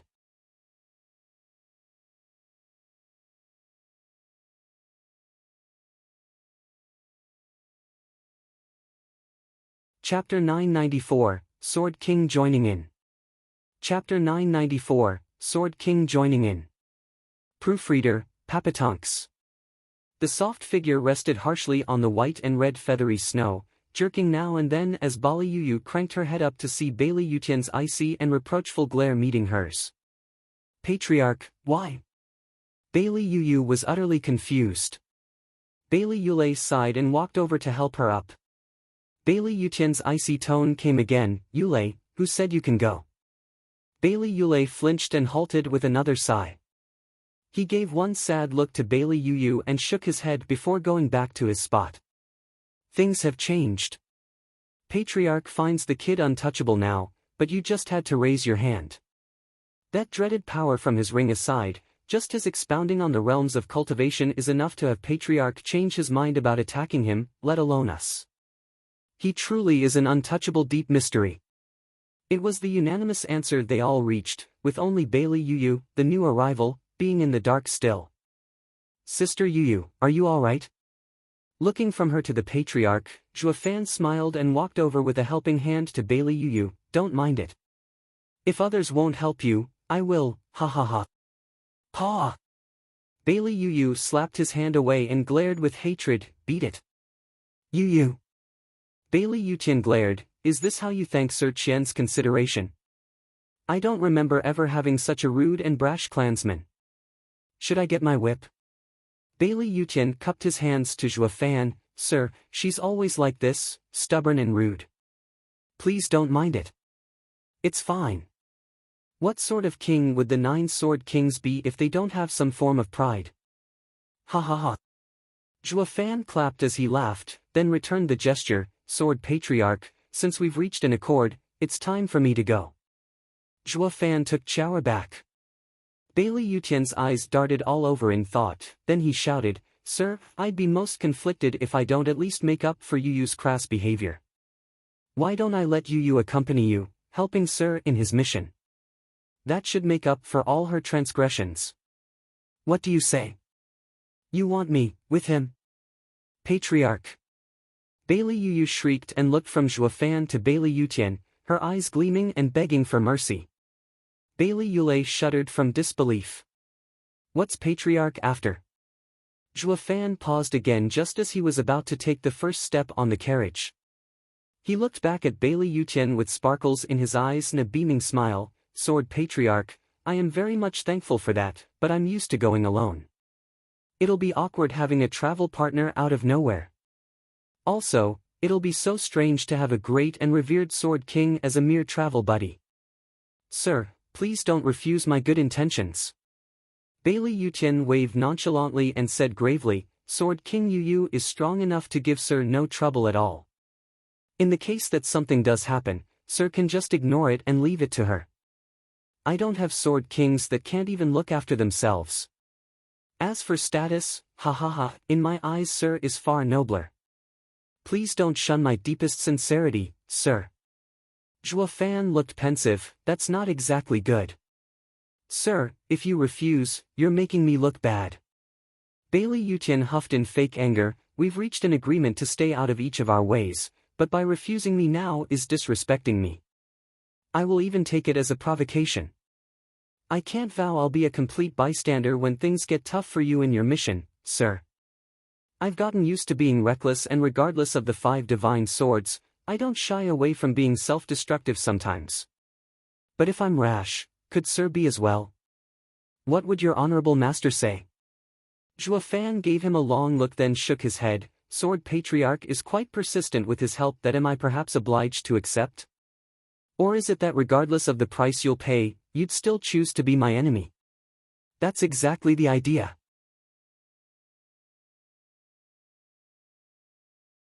Invincible's sword was blunt. Zhuofan nodded. Fine, I agree then. Men, we're leaving. And you, frigid rain sword king, hop in. Or you'd rather follow behind? Ugh! Everyone froze in place. Bailey Yu gave a confused look to her patriarch. Why am I? Bailey Yulei frowned, but they took the outcome much better than those guards, who looked at frigid rain sword king like their executioner. They could even feel a chill brushing their fair necks.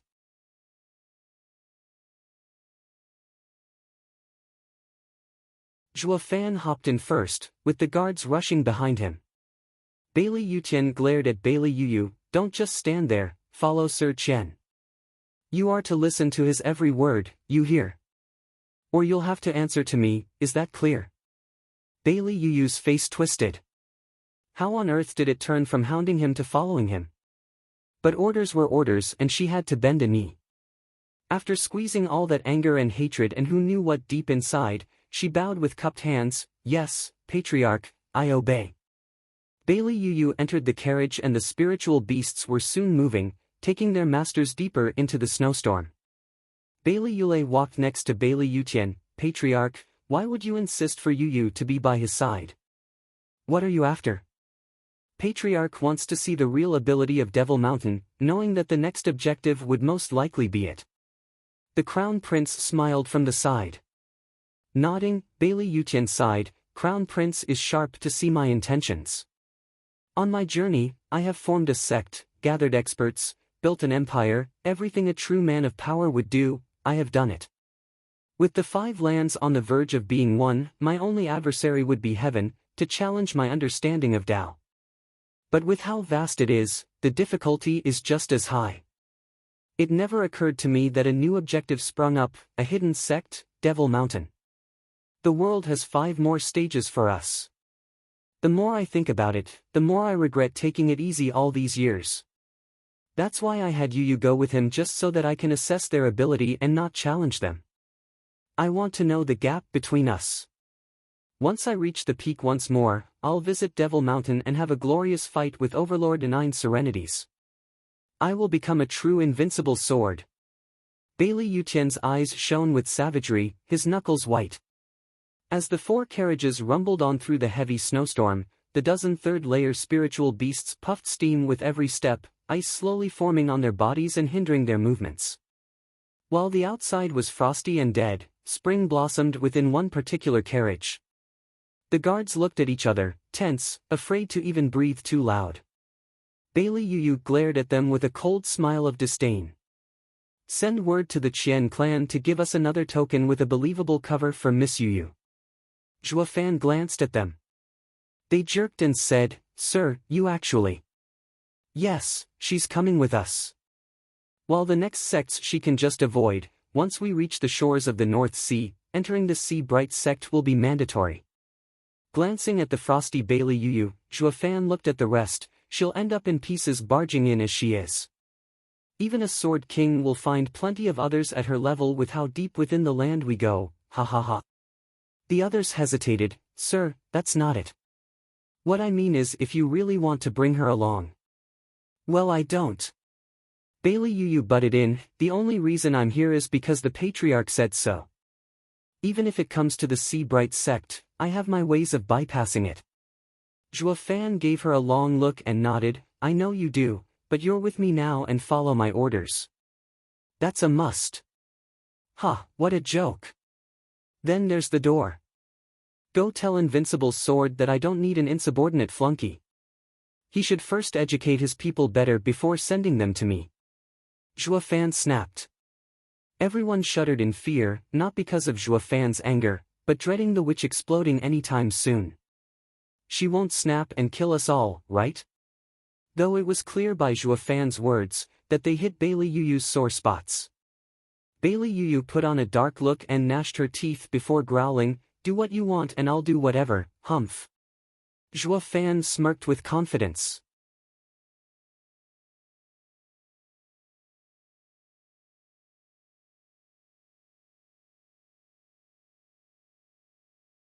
Chapter 995, Yielding.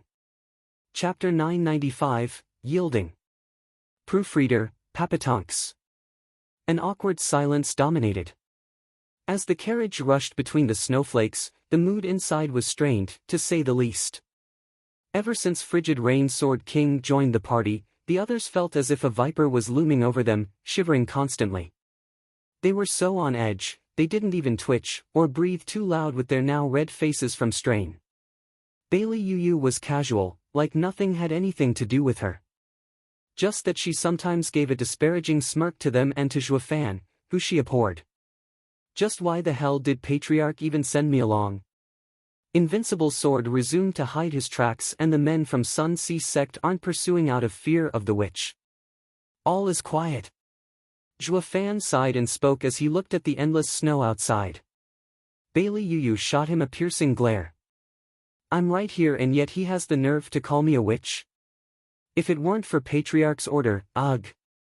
Bailey Yu gnashed her teeth and reined in her boiling fury. Zhuofan didn't know when to stop. We've met with Bailey Yutian, and it could be said we had a nice chat, resulting in an agreement to each mind our own business. Though the old man was quite annoying on insisting in jabbing a thorn in our side, it won't matter much. The mission will still finish. He shouldn't be so set against Devil Mountain so soon. We just have to live with things as is. It wouldn't matter even if he filled us with thorns either.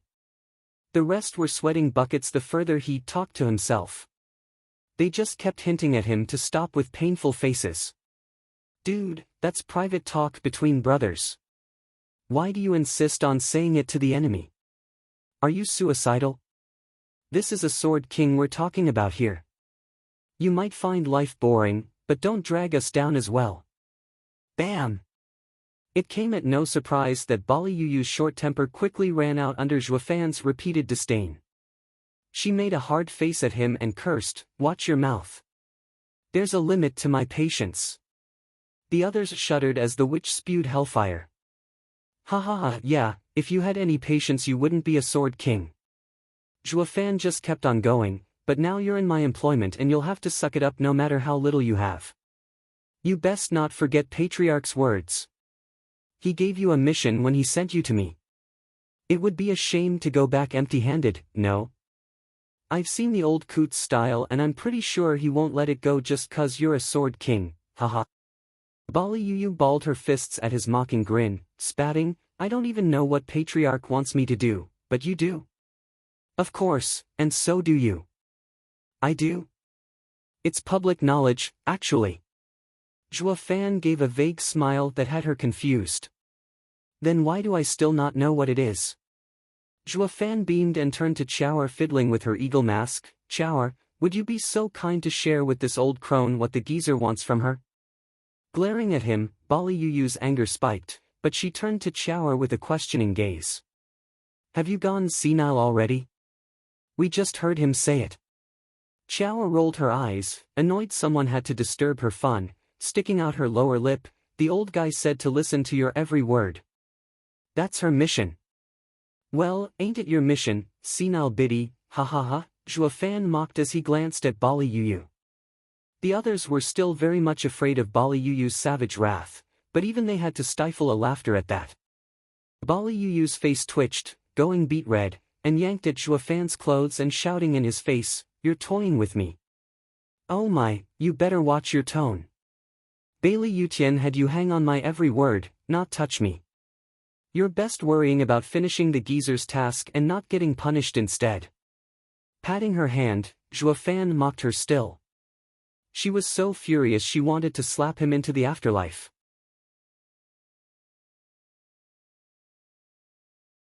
The only thing staying her hand were Patriarch's words. So she could only push Zhuofan aside and grumble into a corner with red eyes and tearing up. She was a woman of immense pride, favored since she was born, but now she felt the world was coming to an end. What is Patriarch thinking? Zhuofan smiled and turned to the rest. Frigid Rain Sword King has principles, so she won't bother us. We can just ignore her as we discuss like usual.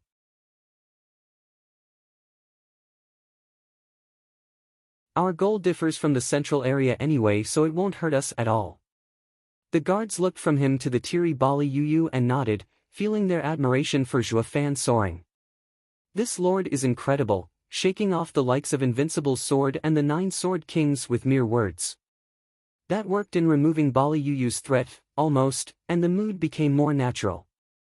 Sir, having incited the Sun Sea sect to deal with Frigid Rain Sword King will give us headaches with Sea Bright sect.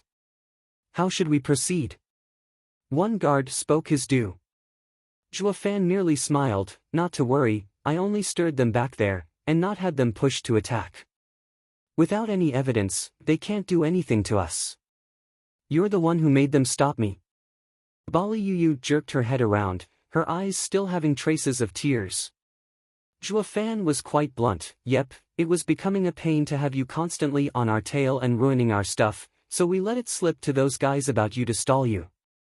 Once you started attacking, you'd be sure to make a huge scene too, so big not even Bailey Yutian could cover, so he had to come out and meet me. That's how I was able to strike a non-aggression pact with the Patriarch. While Invincible's sword had given you free rein to kill, but you're here in hiding after all. Once the noise gets loud enough, it wouldn't stop at fighting one sect, but drawing all of Northern lands strong into this. So I was absolutely positive that when you got back to Patriarch's side, he would give you some heavy punishment. Giving you the right to kill did not mean you can go on a rampage. Now all eyes are looking here, a huge detriment to Central Area's team. So he had enough of your rash actions, sick of you being so bad at your job, and gave you to me to get rid of you, ha ha ha. You're full of it. Patriarch would never think of me like that. Bali Yuyu shot down Zhuofan's mockery on the spot. But then she said in confusion, you just told me your plan. Aren't you scared that I'll tell it to Patriarch? Are you trying to trick him? Zhuofan shook his head in disdain, that's why I said you're bad at your job. You couldn't even figure out this simple truth. I was not tricking him, but you. Furthermore, your Patriarch noticed this from the start. He knew the moment you made a scene that you lost, so he had to see me fast before the Northern Land strong showed up and wouldn't get another chance. So the question is, knowing his nature and going back to him by making it worse through reporting, how would he deal with you? Ha ha ha, I heard it was quite the stinging whip, he he he.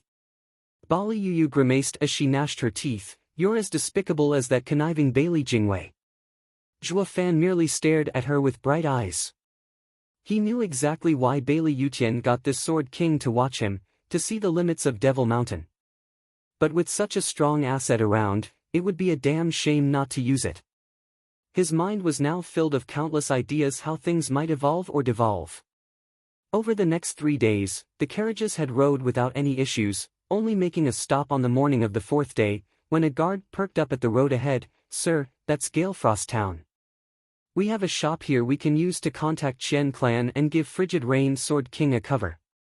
Then we'll make a short stop there. Zhuofan decided. Whoosh! A whistling wind suddenly passed as a very familiar scent wafted from a carriage pulled by the same type of third-level spiritual beasts as theirs got ahead of them. Zhuofan looked ahead at the carriage's back and his eyes shone. That carriage looks familiar.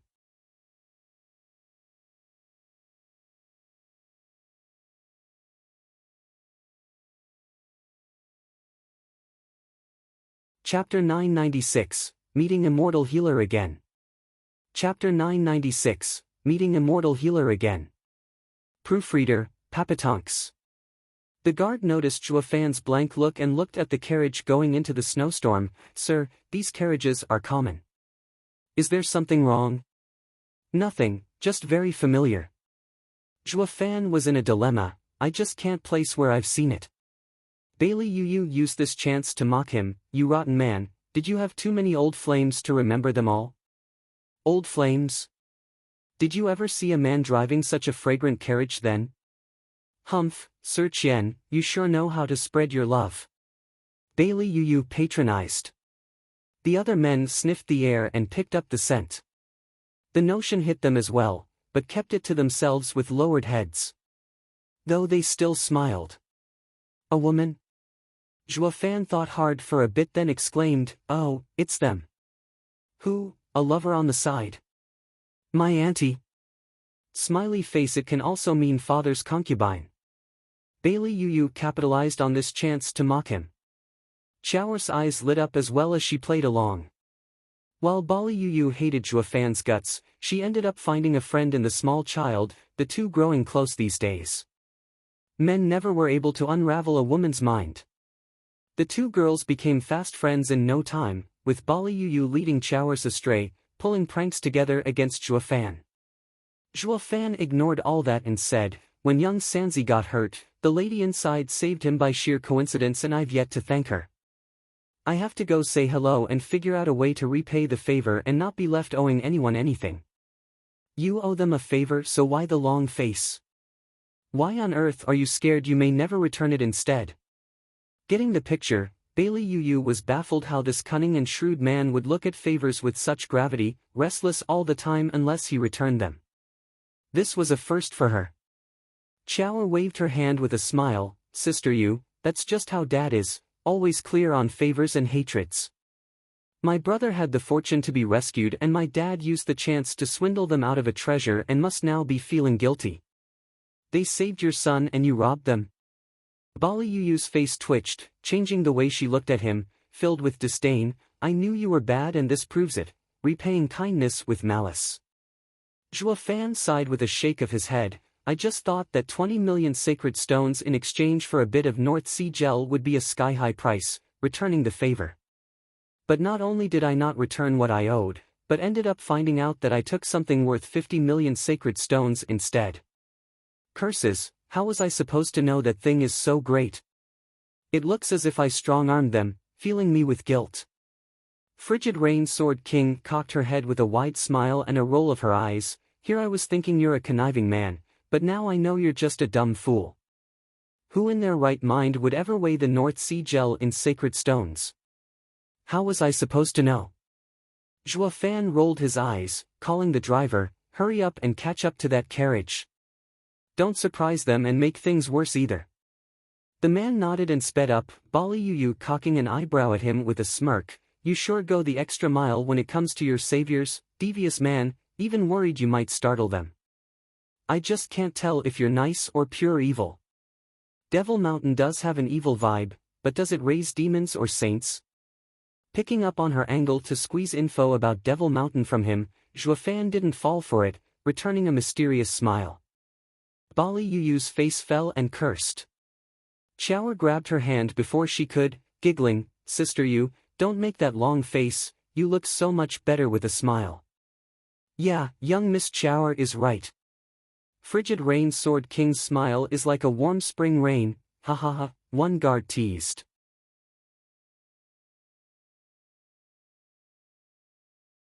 Thanks to Zhuofan's hard work and sharp tongue in putting Bali Yu's nasty temper in its place, everyone pretty much lost their fear of her. Flushing red, Bali Yu glared at him. "Try saying that one more time and see where that gets you." The guy flinched and shook his head around, but the more Bali Yu looked around at the others, the more she found their eyes odd and her face went redder. But then she noticed Chower's bright smile that eased the tension and made her smile as well.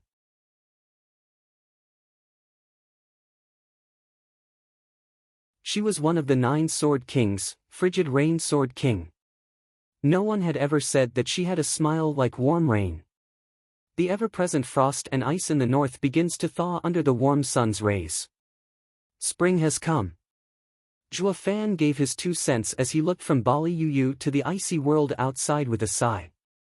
He felt that the changes in the world were going to happen within the heart as well, the heart shifting softly along with the rest of the environment. This ineffable feeling left him dazed, finding it natural and harmonious. The carriage rumbled through the snow and followed the other one in front. They soon came upon a town looking like a pile of snow from the distance, with a 10-meter-tall stone plaque standing in front, covered in snow yet still able to convey its words, Galefrost Town.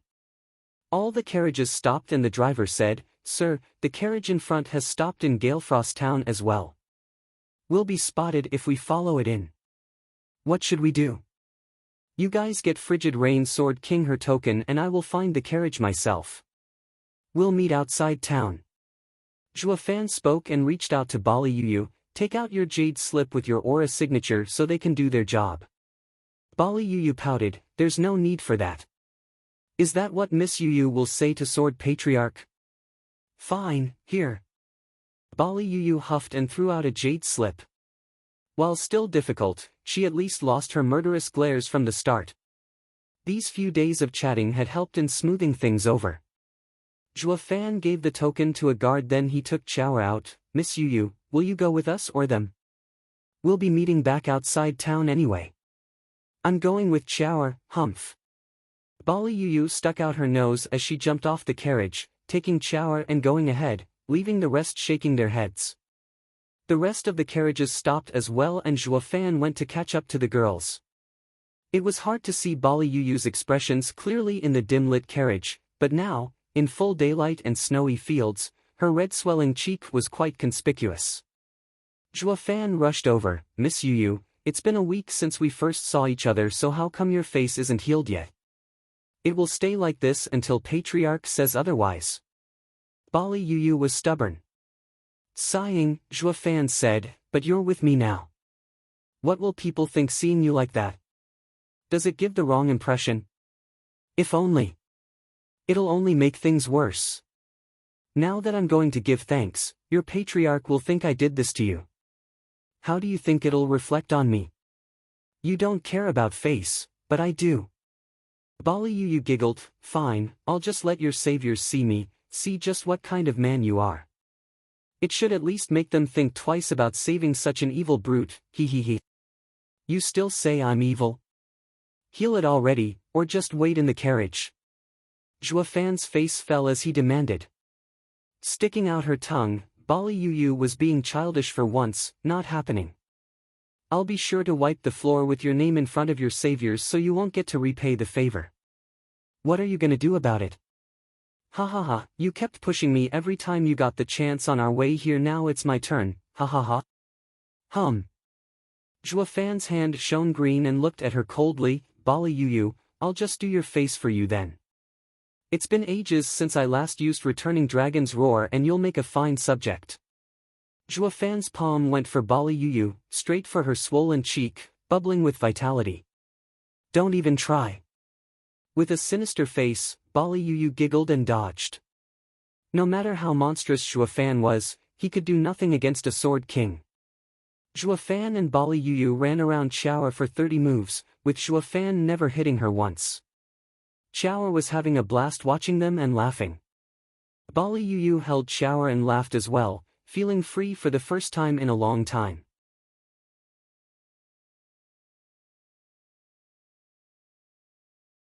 She teased and played the victim. Would no one be willing to save me from this deviant man? Curses, me, a deviant? You have the nerve to say that? Who in this world would ever have the guts to be fresh with you?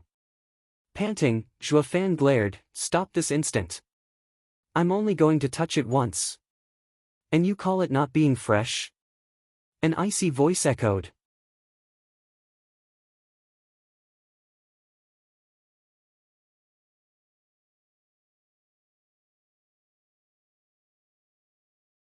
Chapter 997, Misunderstanding. Chapter 997, Misunderstanding. Proofreader, Papatonks. Just as the three were deep in their own drama, the sudden shout had them pause and looked over at an elegant figure watching them with anger and coldness. Zhua Fan was stunned by her incredible beauty, almost to Chu Qingqing's level. There's actually someone on this earth as pretty as my wife. Though his reaction only pissed her off more, lashing at him. Had enough, Sir Gu? How do you know me? Zhua Fan started in confusion. On his trip to Central Area, he had borrowed this name from young Sanzi, but how come it reached northern lands? Another lovely lady rushed over and lit up at Zhua Fan's appearance. Oh, if it isn't Gu Yifan, how's your son? My young miss couldn't see you then, but she's still very concerned about the child. She had been hitting the medical books ever since we returned in hope of providing care. Joyer. The first girl shouted and sent a despising look to Zhua Fan. With Sir Gu's smooth skills, getting fresh with women in broad daylight, it must mean that your son should be skipping about, yes? How else could Sir have the peace of mind to enjoy such activities? Ugh! Zhua Fan froze, looking from one girl to another and ending up sighing. He wanted to leave a nice impression to their lord and savior, then pay up what he owed, but now all was ruined due to a dumb misunderstanding. And that damn Bali Yu was grinning like a cat, only making it worse. Instead of looking good to them, he turned into a degenerate. Either way, he was still going to try, and Zhuo Fan bowed. Miss must be the lady that saved me and my son back then. You have my gratitude. How may I address the lady? Last time I was in such a rush that I forgot my manners. The girl held a cold face, not even looking at him. Zhuo despised him with a glare. Sir is quite the hypocrite. Across the whole world, there is not a single man who would not bow, enamored with her beauty, and wanting to hear my young miss name. Sir didn't ask last time since you didn't see Miss appearance, which makes this situation obvious. Don't you think your excuse is pretty lame? Bailey Yu made sure to interject with a giggle at his expense. Yep, lame. Zhuo Fan snapped a glare on her, then sighed, so he leveled with the two girls with cupped hands. Mrs. Misunderstanding. I have no other intention but to return this treasure I have no clue of when I took it from my son's saviors. Would there be anything else that I might do for the ladies to repay the favor? Zhuo Fan took out a gourd and handed it over. Zhuo snatched it and gave it a check. Young miss, not a drop is missing. Return it. The young miss icy tone came. You bought it with sacred stones and we have no right to take it. No, those sacred stones are to return the favor, young miss. Zhuo Fan refused. The young miss said, Sir should let me finish at least. It was a transaction and I do not do any returns. Also, I never touch anything filthy. The girl flicked her finger and the gourd flew in Zhuo Fan's hand. Miss, I think you got this all wrong. Zhuo Fan took the gourd and looked at her to explain. What Miss had seen wasn't the truth. I am not that kind of man, it was she. Zhuo Fan pointed at Bali Yu, but she was not about to let this once in a blue moon chance to make his life miserable. So she put on her most aggrieved voice, Miss, I am but a frail and poor woman, yet this savage suddenly started hitting on me. Just look at what he did to my face. Bali Yu pointed at her red and swollen cheek, while slipping a taunting eyebrow in between to Zhuo Fan only. Zhuo Fan's face fell. But no matter how much he seethed, he couldn't let it show. With the whole case clear-cut to Zhuo, she cussed, we were wrong in saving you. Forcing yourself on a woman is an act worse than an animal's.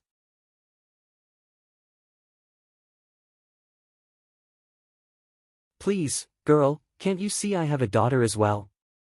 What man in their right mind would do something like that in front of their child? Zhuo Fan grew angrier as he shouted and pointed at Xiaoer. Zhuo's brow shook then raged, it's one thing to be vile and another to corrupt an innocent mind. You're nothing but a disgusting brute. Zhuo Fan's lip shook and gnashed his teeth, unable to come up with a proper explanation. There's no reasoning with a woman, held some truth after all.